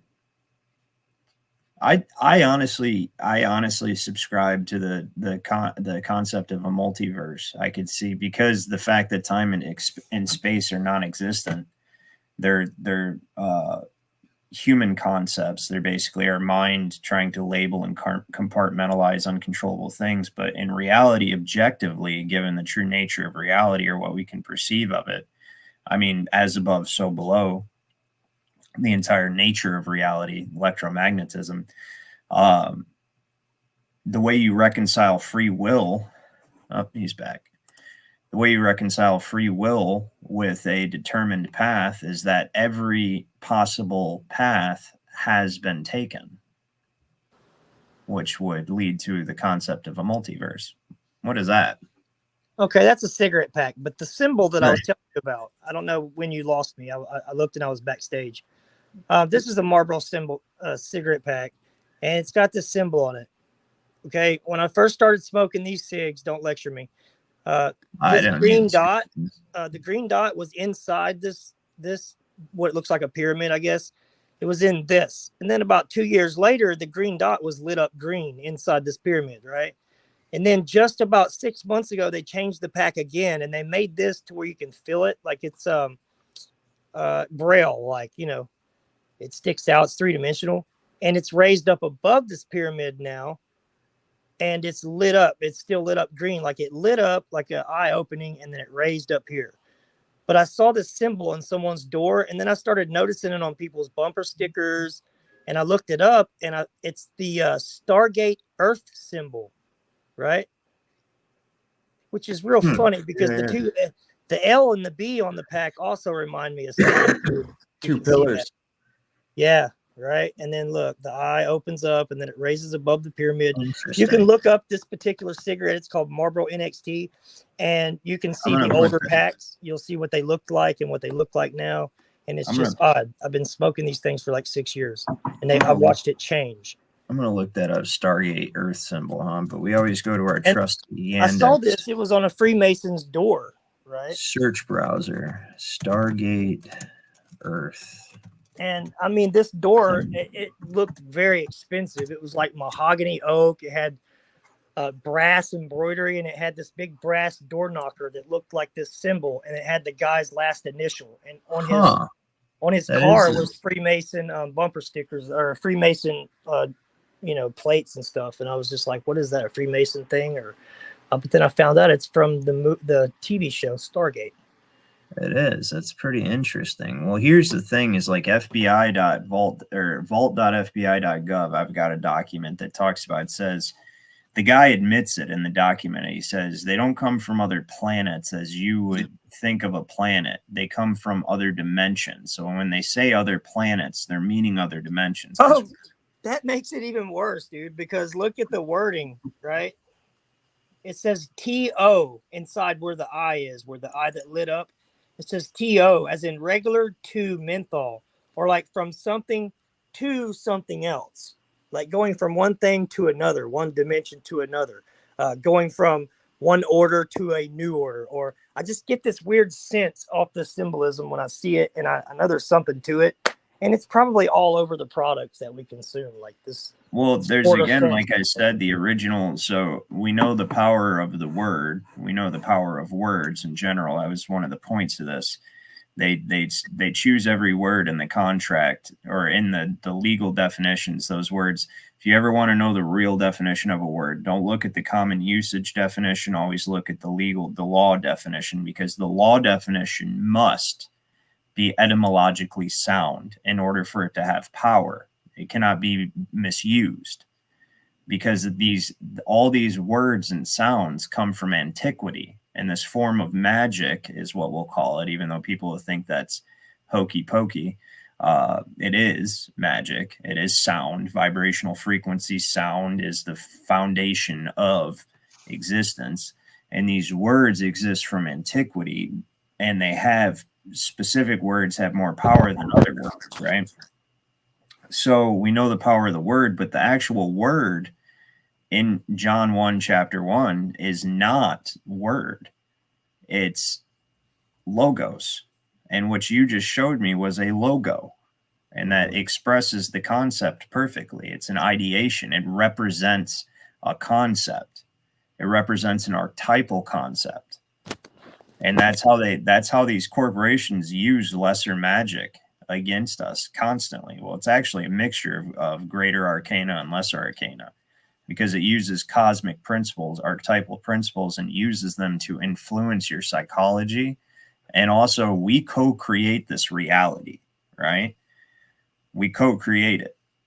We manifest. Our thoughts have their own vibrational frequency. They call this the secret, the law of attraction, whatever you want to call it. It's a law that's in operation like any other law of physics or whatever. If you jump off a roof, you're going to hit the ground. You don't have to believe that you're going to hit the ground, but if you jump off the fucking roof, you're going to hit the ground, right? And your belief is notwithstanding. So they hijack our consciousness using these symbols. And whether we realize it or not, they're like, I've heard esoterically, not heard, read esoterically and experienced and agree with the fact that they call our subconscious, it's a garden. That's like the Garden of Eden, if you will. And the consciousness is like the watchman at the gate. Okay. And so when the watchman is asleep, a thief can come in and plant seeds in your garden that remanifest as something that you think is your own thoughts. And that's how subliminal messaging works. They distract the watchman, the consciousness. You're looking at the right hand and the left hand is planting a seed in your brain and you don't realize it, right? And they also use this to get you to, we'll get to that. I'll get to that in REM. But they use that to get you to co-create and manifest what they want, because these beings, these archons, whatever you want to call them, they don't have a creative capacity. They're not creative. They're not made in the image of God in the same way that we are. And they don't have a creative capacity. So all they can do is improve on what we invent or get us to create what they want us to create and manifest. That's how it works. This right here, what in REM says, spelling is magic. Yeah, it is. Spelling. That's why we call it spelling. Cursive, right? It's Grimoire, grammar. Right. Grimoire, grammar. Exactly. It is magic. That's exactly right. And it's nowhere more evident than it is in law, because that's all law is a massive dark occult practice. It's a ritual. That's why they summon you. You appear. Apparitions appear. People don't appear. Apparitions appear. All right? They sentence you. That's what it is. It's a sentence. And like a sentence, like you speak a sentence. And it's the last sentence in your testamentary trust that they're creating when they judicially mortgage you and kill you and create a trust indenture. And yeah, that's what it is. And we're ignorant. We're considered, the reason they consider us cattle and livestock and animals is because we don't know that, most people don't know this stuff, and they definitely don't use it. So you're no better than an ignorant lump of cattle. What do they say? Your steaks at the table by choice and consent. Isn't that in the Silent Weapons for Quiet Wars? They say that in there, yeah. They say that people that don't use their intelligence are no better than animals and deserve to be treated as animals and slaughtered as animals. You are steaks on the table by choice and consent. Yeah, that's how these people look at the average person. Oh my God, and they suck up to their own, like for instance, like this latest thing with Chili DeCastro, right? Oh, yeah. I can't stand that fucking guy. And from a karmic standpoint, I'm like, he don't deserve to be in jail for this, but there's other shit that he probably does, But the way I look at it is like there's all these people going, yeah, good. And it's like, dude, do you realize he didn't break any law? He didn't break any laws, and he still got 6 months in fucking jail. I'm glad you brought that up, Dave. I just had a serious freaking argument. You know how arguments with this guy goes, right? It's just him going on these long tangents, calling you this and that, and who? Chili. So he reached out to me because I threatened his good name because I was, he was raising a bunch of money for somebody. I was like, yeah, dude, don't fall for this shit, right? He was supposed to help Sarah too, and he just left her hanging. I said, when the going gets tough, Chili gets going. And he started emailing me and texting me, and finally I got back. I started, getting into it with him. And when I actually get into it, he always regrets messaging me because I do the same shit he does, but I hit him back every time. And I got the text. I'll have to share the text with you. It's real fucking comical, right? But then he starts talking about how we're friends and we buried the hatchet. And I'm like, no, we didn't, dude. And all his subscribers believe everything he says. I'm like, yeah. How do I battle such a behemoth of a freaking? He's that cop. He's an that ego. cop got fucking triggered when he said, go back to where you're supposed to be, little doggy, or some shit like that. And that's you what saw what fucking the triggered Ironton that judge did to him, right? He cop. got what the Ironton judge did to him wasn't fair either, honestly. I mean, as much as I want to just say the dude's, but he, I did bury the hatchet with him. I told him, you know what, dude, just stay out of our way. Don't mention our name anymore. I told him about the channel he's got. I gave him permission to launch that because I wanted the stuff to get out that was going on around here. But I did bury the hatchet with him, and I just said, look, dude, I won't talk about you anymore. I won't show up on your streams and fuck with you. But just keep our names out of your mouth and quit telling people we're friends, But it's to the point where I want to write the dude a letter in jail, but he's probably got so many trolls writing him, Oh my God, Chili is infamous. I was gonna say the guy I work for actually brought him up. He was like, "Yeah, see what the Ironton judge did to him, though. Did you honestly take a look at that situation, Dave?" No, I didn't. Gave you the conditions of his bond, right, for filming the cops. Basically, they got him in a position where he was in the courthouse closed, and he thought he had the right to stay in the building when they were closed. They warned him to leave. The courthouse is connected to the police station, so they can just go through a door and they're in the lobby of the courthouse. So Pam Wagner and all her goon, and this is what we call the day squad. We call it the Pam regime, right? It's Mama's boys from Throw Mama from a Train. They all come rushing in behind her. All the cops that he said bad things about, and all these bad things are true. Most of them. Some of them I don't know for a fact, but most of the things that the people were bringing to him were true, and I can contest to that because I've seen and heard a lot of them. These dudes came out and they were just ready, and she just stuck her finger out in his face and was like, "Deceased and assist." She had it fucking rehearsed, right? Yeah, I saw that. You're disorderly conduct. That one where she looked like she was casting out demons. Right, exactly. Okay, so and then the judge, when he went to court for that, he set up for a bond. The conditions of the bond were that he not go within 100 feet of any of the cops that he was investigating. That was the conditions, right? Then Pam sent those cops everywhere he went, and they showed up everywhere he went. And they caught him at a car auction where he was there to protest against people's cars getting stolen and auctioned off, and they got him on that one. And when he went back in, they revoked his bond, so he didn't show up. That was the deal. They were it was set up against him from the minute they got him in that courtroom because he did not know how to navigate his way around the courtroom. He proved that when the prosecutor, Kratzenberg, said out loud while he was running his mouth, right? I don't know why this guy's here making a big deal out of this case with Sarah because we literally have nothing on her. Then he had Sarah go and make flash drives of the dash camera videos, right? To give to them as evidence to prove her innocence when she told him, dude, they're going to find a way to use that against me. They have nothing right now. They're going to drop it. You're going to make a big deal out of it and they're going to hang me for it. And then he skipped town before she had her court date. And guess what they fucking did, man? They played the part where she was cussing over and over and over. Fuck Chili, dude. He's an idiot. My boss. Her just cussing the cop and this and that. And then when she got to the stop sign, her turn signal disengaged. And while she engaged it, she was talking. And they played that part over and over. And they would not let her play the part where we went back to that scene. See, they went back to the scene and they took a picture of the stop sign. That was their only evidence. They mailed us a picture of the stop sign. They were accusing her of running. That was all they had. So you were just saying your boss, Ryan, you were just saying your boss said something about Chili. Yeah, the guy I work for, he doesn't like. I was surprised. He was like, "Yeah, did you see that? Your boy delete laws." Like he has no idea that I've actually dealt with this guy. You dealt with this guy. Like he has no idea about any of this stuff.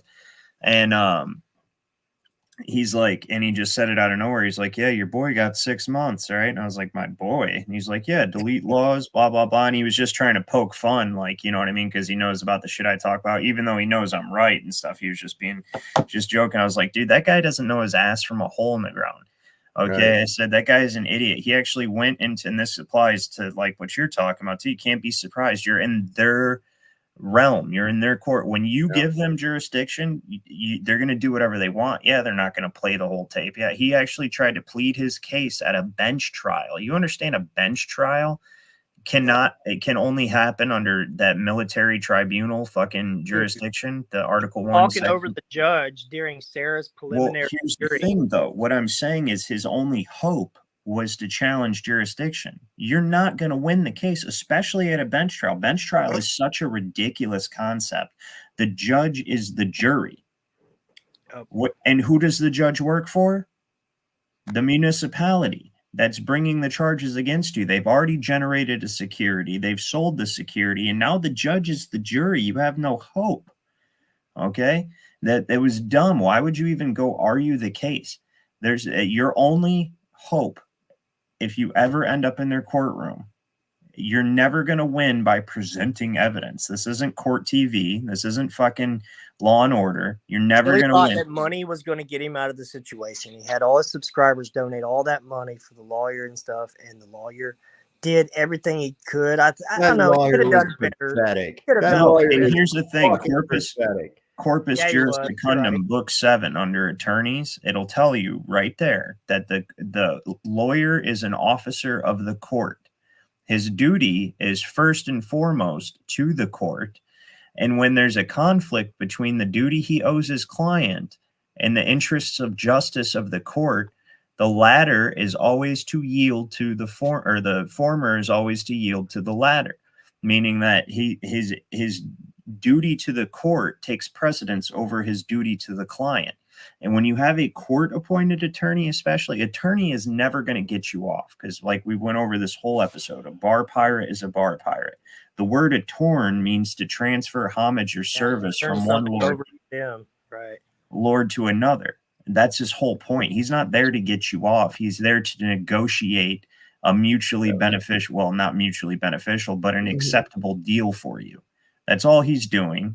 He's greasing palms with the money you give him.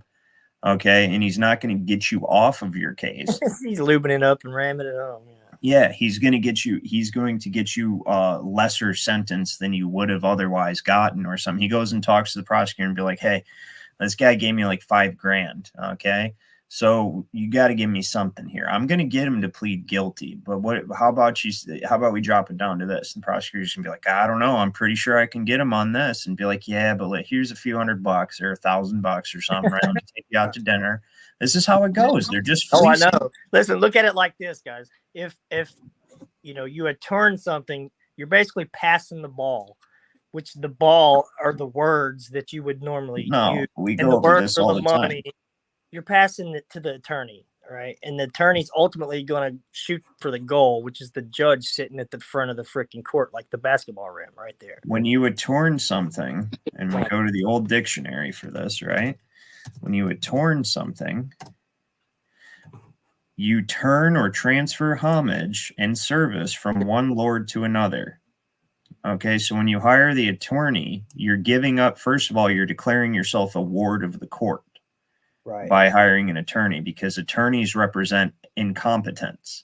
I was going to say you're claiming incompetence, basically. You're claiming incompetence, and he's transferring your service from the United States corporation to that municipal court. In fact, there's 3 entities at play when you go to court. There's the living you, who's clueless generally, right? And we're talking about the average person. Then there's the United States citizen, the franchise, the corporation, right? That's got the Social Security account number that they want to get at. That's the funds they want to link to generate their securities, because it's an investment fund. It's full Trinity. It's the underwriting security. And then there's the entity called a pass-through entity that they create. It's called a pass-through entity. Okay, and it's a temporary entity that's created for the purposes of facilitating an exchange or business or whatever, and they create that entity, and that entity is attached to a docket number, and that's the court's entity. So essentially what they do, because there's laws against unjust enrichment, all of this is done under public charitable trust and religious trust, basically, and it's the caretaking of essentially a wasteland or minor estates. It's like being a curator, and there's laws against unjust enrichment. So what they do is they hire you to exchange securities with yourself. but it's not yourself, because legally on paper these are two different entities. You've got this, the United States citizen, attached to a social security number, and then you've got this, the pass-through entity, the legal entity that they just created, all caps name, attached to a docket number. Okay, your name's just a symbol, it's not actually your name. So it's symbolic, right? It's dog Latin. It's capitis diminutio maxima. All right, and they take these two entities and they get them to do business with each other, because it's a way for them to avoid unjust enrichment. So they hire you essentially, and then they fire you and they keep the money. And that's how it works. You're actually under their employ. When you're on a probation or anything like that, you're technically under their employ. You can ask for a W-9. They'll shit themselves. Mm-hmm. Just ask and be like, I'm going to need my W-9. That's seriously, that's the whole game. So they create these legal shells to do business with yourself, essentially. And that's how they avoid the unjust enrichment prohibitions on their little scam here. But yeah, to turn or transfer homage and service from one lord to another. That's what attorneys are. Okay, this all only happens under English law. This Uniform Commercial Code, courts of equity. Funny thing is, all these courts are third-party courts of arbitration. They're banks. When you give power of attorney to someone, you are attorneying. Yeah, you're transferring your homage and service to them. Right. So then, and here's the thing, this attorney, which this is Noah Webster, but let's pretend he's the attorney. He looks like a fucking attorney, right? Probably was. Interesting thing about Webster's dictionary, I don't know if you guys know this or not, but this was actually the official dictionary, law dictionary for United States common law, was Noah Webster's dictionary. Because the Constitution is written in plain English that everybody can understand for a reason, because that's what common law is for the common person. This new shit is written in a language that's intentionally deceptive and hard to understand. So there's like, I forget what this index is. What is it? The index, let me see if I can find this. Index determining difficulty. Let's see, level of difficulty. Level of difficulty for reading. Yeah, I forget what this is called. Some index of difficulty. Yeah, for reading. And it's called some kind of the fog index. Yeah, it's a readability test that that aims to determine the level of text difficulty, how easy a text. So let's see, average. Let's see if this pops up. So we say average fog index, average person's fog index, right? Fog index. So the average, so it says for business writing, blah, blah, blah, reports we aim for 30. So what does the average person read? So a high school senior around 18 years old is a fog index of 12. Okay. So let's say like 15 for like your average person, right? Say you're an adult college graduate, 15, 16 is your fog index. Now let's see fog index for the United States Code.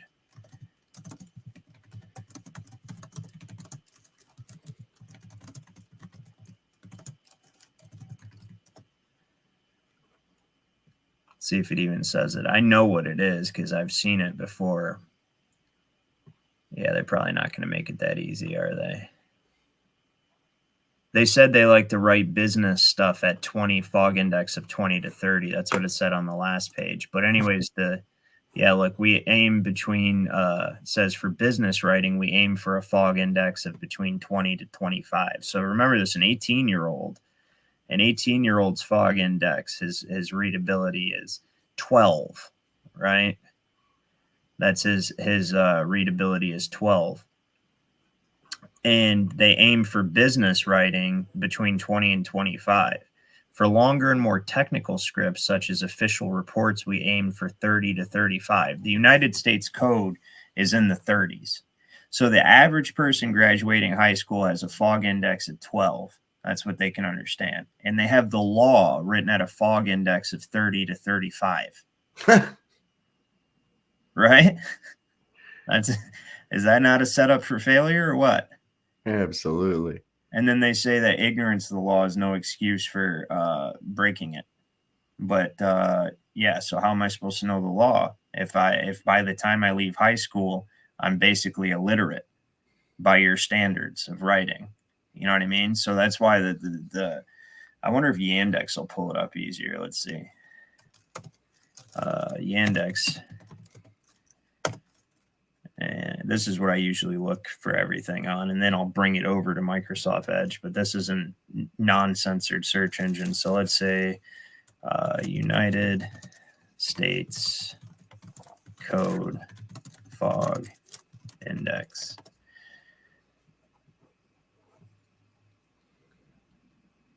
Overview how to calculate. Yeah, it's not going to give it to me, but I know it's in the 30s because I've seen it before. And that's because, like, and so anytime you go to, so even if we just look up, like, let's look up any law, right? And one of my favorites is the Administrative Procedures Act of Michigan, because this is where so we look up the law, we go here, and what is always the first thing any of these acts start with, right? Chapter 1, General Provisions. Okay, let's go here. Very first thing, definitions. They write a whole series of definitions. So for the purpose of this text, this is what we mean when we say agent. This is what we mean when we say rule. And then my favorite thing, which I showed on the last show, is so you go here, L to R, and you go to rule, which is down, let's see, record. Oh, it's on the next page, isn't it? Yeah. Next section. We go to rule. And so rule means agency, regulation, statement, standard, policy, blah, blah, blah, blah, blah, right? And then it's going to tell you what rule does not include.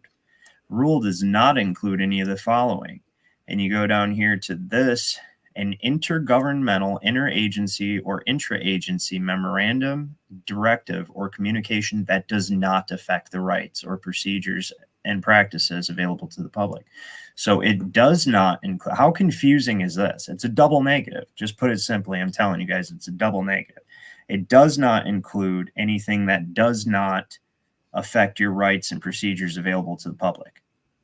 So it does affect my rights and procedures available to the public, right?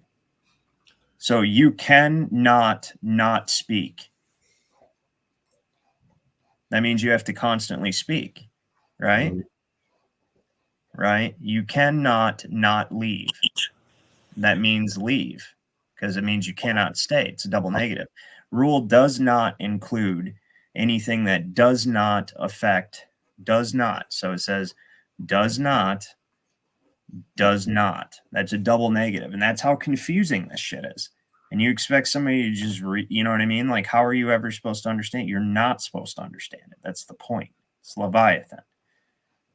And what this actually did was it created the administrative government under the executive branch in military martial law in the 60s. Every state adopted one. And that's what this does. And so your judicial branch of government is not actually judicial, it's administrative. You don't have a judicial branch of government anymore. As you look, the Administrative Procedures Act of 1969, and then you go Michigan District Court Judges Association. When was that created? Oh, 1969. Oh, because it's not judicial, it's administrative. That act gave birth to these district courts. Not district courts in general, but these ones we're dealing with now under the bankruptcy. And when they say administrative procedures, they're talking about bankruptcy administration procedures. under uniform commercial code. They've transplanted our entire system of law to contract law because it's a tentacle of Leviathan in our nation extracting the wealth. And the only thing that's going to change it is people waking the fuck up and refusing. They require our consent. It's a big tenet of Satanism, and Mark Passio explains it the best. Says, if I sell apples and I've got a sign that says apples and I poison my apples, and you come up, you see the sign, you're like, oh, apples, and I eat one, or, you know, you eat one and you die, then I murdered you because I poisoned apples and my sign says apples, and you just came up, bought a poison apple, I poisoned you. But now if I'm selling poison apples and my sign says poison apples, and you walk up and you eat one of them and you die, you killed yourself. I didn't kill you. My sign clearly said poison apples. You came up and you're like, oh, poison apples, bought one and ate it and died. No karma for you. That is exactly why I don't drink liquid death. I believe them. I do too, honestly, Bob. Plus, I'm allergic to aluminum cans, so I guess I lucked out on that one. I fucking believe you got these idiots running around drinking liquid death. It's a fucking product called liquid death. I believe you. I believe that is liquid death. Yeah, advertising. You know, and that's the best example I can think of some satanic shit. I can only imagine what's in that fucking water. They're like, oh, carbonated sparkling water. Like, yeah, called liquid death. Yeah. Yeah, it sounds. Lord. Just even the intention that's written on it, knowing that water retains intention and shit. You know, come on, it's. I was I was thinking about that not too long ago, but all the advertising they do with the satanic shit, and the Tony Hawk used, you know, blood to put paint on his skateboards, and he did that for the liquid death thing, right?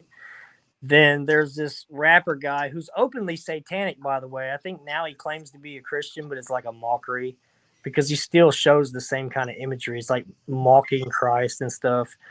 And they do this shit because they really believe it. And the dude that took his blood and put it in a Nike tennis shoe, and I think Nike even sued him for it. Yeah, some Nas X, isn't it Nas X or somebody like that? There's another guy that his name's Little Uzi Vert, where literally if you say it fast, it sounds like fucking who comes up with these fucking names, man? God damn. Do you not know, guys, like the jabby it's got an ingredient in it too, right? My buddy pointed that out to me. It's literally called luciferate.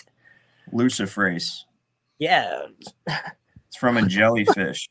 Yeah. Bro, I mean, yeah, but it's like they just put that random shit in there because of the name. The drop of human blood in every soul.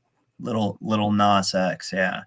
And that was like a limited edition run of fucking satanic pinnacle right there on the shoe. They just hook me up with a big shitload of that. That's what they're getting really bold with this shit. Let us not forget that that Target has an entire satanic line of clothing for children.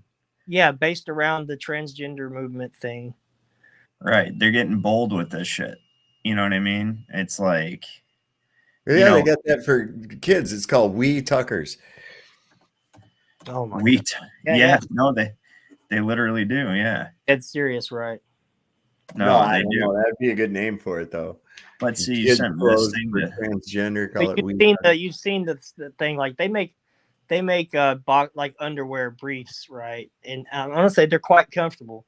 They separate stuff, you know, like in oh shit. Yeah, you know, so you don't have to. You know, we'll be 91%. You sent me this thing to see how much of the eclipse. We're gonna be 91.9% eclipsed. With that zip code? Yeah. Hey, look up 41169 on that. 41169. Oh, so long. Why is it not? 41169. It says 95.2. Yeah, that earthquake gonna get your ass. Yeah. Oh, we'll be involved by the river if that happens. So. You're gonna get a good. Yeah, you're gonna get a good thing. Didn't you look at that? I put that in the chat. Hold on, let me put it in there again. Yeah, it's interesting. I just wasn't gonna put my zip code on the internet. But hey, just interesting fact, Dave. If you ever do venture up this way, the Serpent Mounds are like an hour away. That'd be interesting. We go up there like once every summer at least, and there is an altar. If you follow the creek, if you don't actually go up the drive to the actual serpent mound, there's a creek, like a big, creek that runs along the side of that, down the hill from it. And there's an altar down there that you can see visibly sometimes if the water's not up. And it's just like the back of a snake coming out of the water, and it's flattened out. Wow. Damn. Pretty sure it was for like sacrificial something or other. I don't know. But the head of the snake's there too. It just sits lower than the back. Sounds like a party, dude. Right. You know what I mean? That's it. GoPro cams, we all got YouTube channels, Yeah, satanic ritual down there at the serpent mounds, the altar there. Yeah. And then you got the river to dump the body. And you're good to go. You know what I mean? Yeah. That's terrible, but the Ohio State seal is literally 3 big burial mounds. Right? You guys know what the United States seal is, don't you? It's a phoenix. The phoenix, for sure. No, that's just the front of it. Wait, you don't know it's not. It shows you the intention behind this country the entire time. Yeah, I can't speak on it because I haven't actually looked at the seal itself and then just looked at it. The United States seal is an eagle, which is supposed to represent the phoenix, which you're right on that. That's the front of it, right? Here's the back of it. Bring it up so you can see it here. I'm gonna pull it up. Yeah, hold on. It doesn't let me actually pull it up, but I got it pulled up. Hold on. It should look very familiar.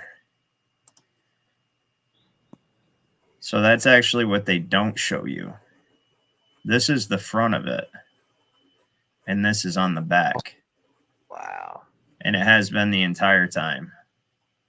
So everybody back to it. Everybody thinks that it's on the dollar bill and that but it's actually has been the intention behind the creation of this country, this fucking tax farm the entire time.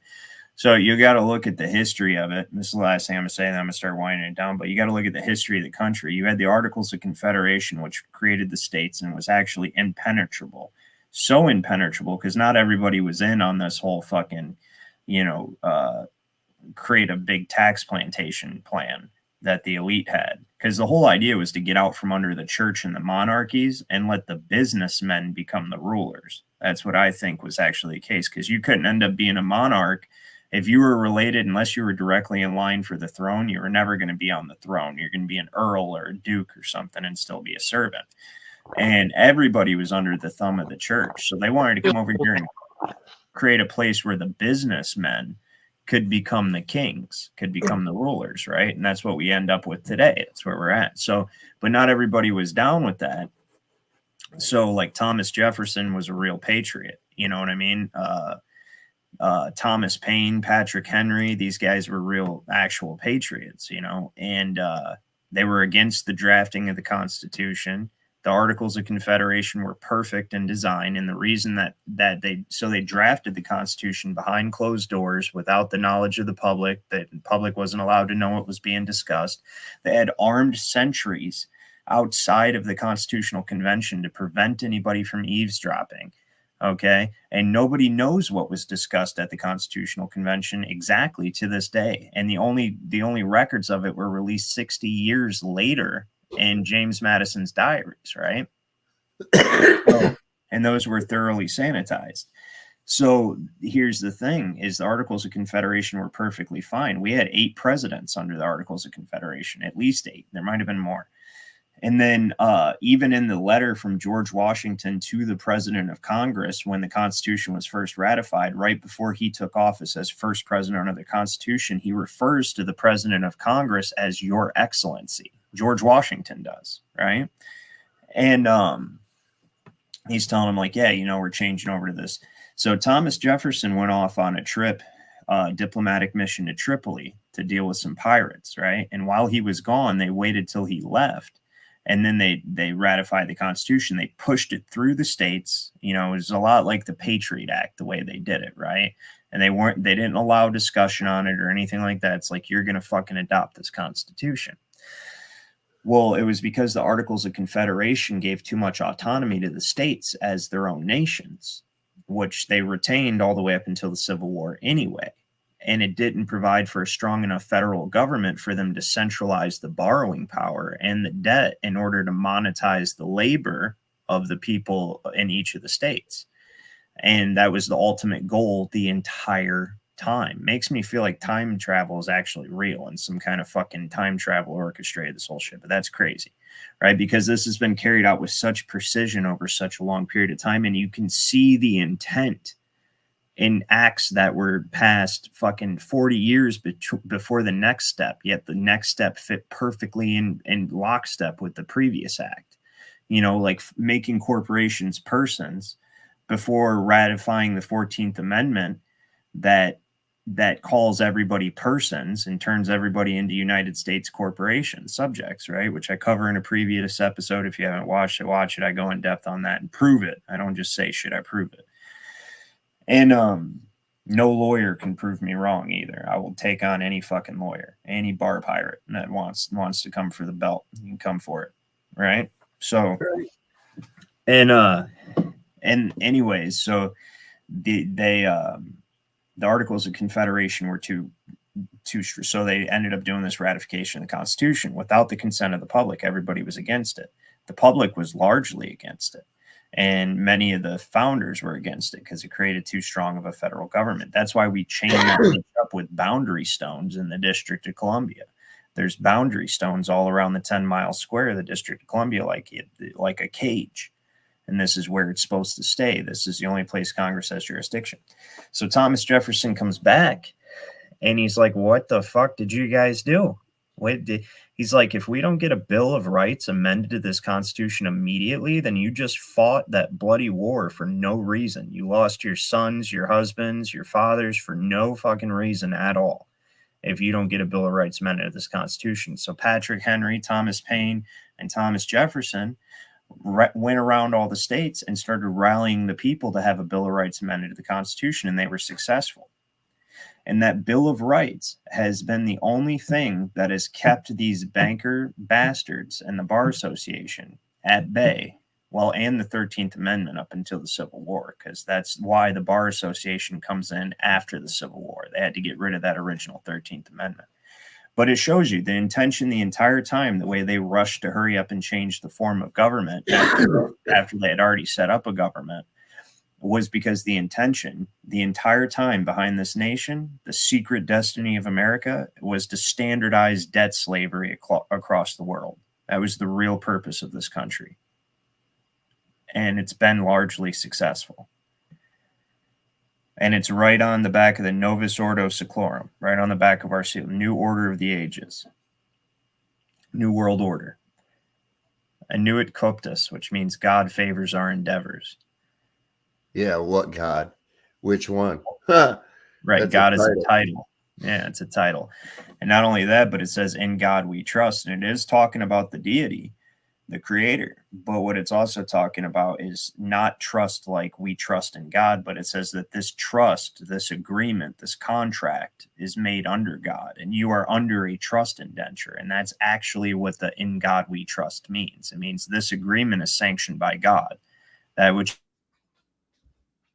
I will bind in heaven, that which you loose on earth, I will loose in heaven. Like you agreed to this. By the use of this note, this contract is binding under God. It's Babylonian money magic. Pretty cool stuff, right? Yeah, in Rem says one black. I haven't been able to confirm that 100%, but I've found a lot of evidence to suggest that even Prince George himself was a Moor with black blood. Supposedly you can write the British Science Museum and get a copy of a portrait of him that shows him with an afro, and it's pretty interesting. And then I think it was Hanson was the black one, and then you can tell there's been a lot of like editing on the internet and fucking, naming other politicians Hanson, saying he's from fucking Africa and stuff, and he was a Nigerian senator or congressman or something like that. It's bullshit. You can tell there's been a cover up, but I haven't been able to find concrete evidence of this black president. But I do. Even the pyramid and the all-seeing eye and the Novus Ordo Seclorum as the seal that was created under the Articles of Confederation of our country suggests Moorish influence. I mean, that is the seal of the Moorish Science Temple of America today, even, is that pyramid with the all-seeing eye and all that. So it does suggest that the Moors were the title holders here. And then something happened. There's also a letter from Ben Franklin saying that I don't know, I'm not going to get into that, but there's a lot of suspicious things that suggest a reset also around that time, and that the introduction of certain peoples to the realm is relatively recent. Benjamin Franklin, I'll have to look into it. Something about, it's an interesting thing though. Hey Ryan. Yeah. I got to jump off, man, but I had a suggestion and I wanted to say something to Barbara. I think my comments are being withheld because maybe mentioning a channel. I took off the @ sign, but I was going to tell Barbara, check out a channel called End Times Productions if you haven't already. Yeah, I've seen them. Okay, they do a thing about Washington, D.C., and I was thinking that's something that I don't know if you've covered that in conversation, but that's something that you should probably cover in one of your videos as far as the Washington, D.C. thing. Reference Washington, D.C., Barbara. If Ryan doesn't cover it, because I think he could do a way better scope on it than those guys did, but in more detail. But they do talk about the Osiris thing and the testes. They call it the testes, for God's sake. The little grass area in front of the monument is called. Yeah, well, the monument is a phallus, so. There's supposedly, I don't know how true this is, but I think they had a video of it actually that they were allowed to. The Washington Wiener. The Washington Wiener, and the grass area is called the testes, which is the testicles for those that don't know. And there's a like a manhole in the testes, and when you lift that manhole, which is locked down, there is a dirty now. Yeah, right. You're going in. You're doing a vasectomy on Osiris here.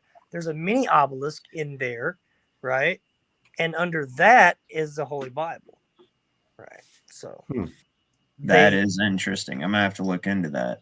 Yeah, actually, because one night I did cover how the 13 colonies represented the 13 pieces of Osiris that Isis found. Right. And that she never found the 14th piece, which was his phallus, so she fashioned him a new one, and then he became god of the underworld, which is our entire system of like the court system. The bar association is it's an Osiris death cult. That's with the black robe. I know Dave's talking about it, but DC, I've been there, man. I like every. I don't like it. Look, I've shown this before, but check it out. Mind-boggling trying to find your way around there, dude. Before you get off, because I'm going to shut this down anyway, but before you get off, I've shown this on other episodes, and one guy said he didn't see the feather at first, but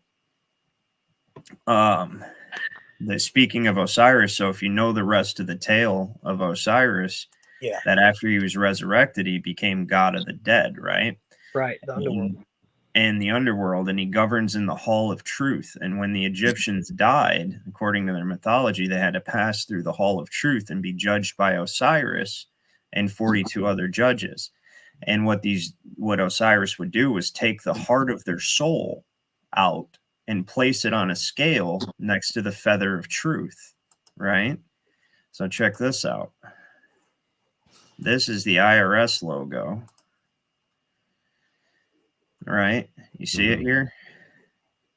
Now it looks like an eagle holding scales. Okay, now I'm looking for it on the big screen here. It's like 3 seconds behind. Oh, yeah. Wow. Okay. The specter of death. Yeah, I've seen this before. It's the Grim Reaper holding scales, weighing, because Osiris represents Saturn. Saturn's the Grim Reaper, so it's just a symbolic representation of Osiris. Get the fuck out of here. Osiris is holding the scales right here, and he's weighing against the feather of truth. Yeah. Okay. Yeah. And that's what all courts of equity, it's fulfilling the agreement of contracts. Sin is debt. Debt is sin. Right. And the wages of sin is death. Truth be damned. Right. So anybody, do you guys want to say anything before I shut this down? I'm ready to get off. I'm tired. I'm tired as well. Dave, just say it for me one time real quick, right now. Say what? God loves the working man. Don't trust Whitey. Lord loves the working man. Don't trust Whitey, and see your doctor and get rid of him. He'll probably kill you. Don't take any wooden nickels. And don't eat the yellow snow, right? Yeah, right. Don't eat the yellow snow. Don't do stupid shit. Yeah. Don't beat your wife and don't kick your dog. Don't That's trust right. a fart if you're over the age of 40. And make sure you pay your taxes. Oh yeah. Sure, you pay your tax. Well, they make you do that. So yeah. You definitely got it. Well, that you should do it out of the goodness of your heart and your Well, love. you just gotta hang in there, everybody, because your Lord and Savior Jesus Trump is coming to save you. Well, the good billionaires are definitely going to save us from the bad billionaires. It requires no effort on our part whatsoever. All we have to do is go into a little. And the stupid millionaires think they got a place in it all. They're just being fucking duped. Right. Well, all we don't have to take any personal accountability or responsibility for the situation at all. All we have to do is hope that the good billionaires will save us. The white hats will save us from the black hats, and trust the plan. You got to trust the plan. Okay. Trust it. You may feel like a frog sitting in a lukewarm pot of water as we slowly turn up the heat, but it's all part of the plan. Yeah. Okay. Yeah. All right, guys. Thank you for joining me. Thank you, everybody, for watching. It's always a pleasure hang out with you guys. We'll see you next weekend. All right, guys.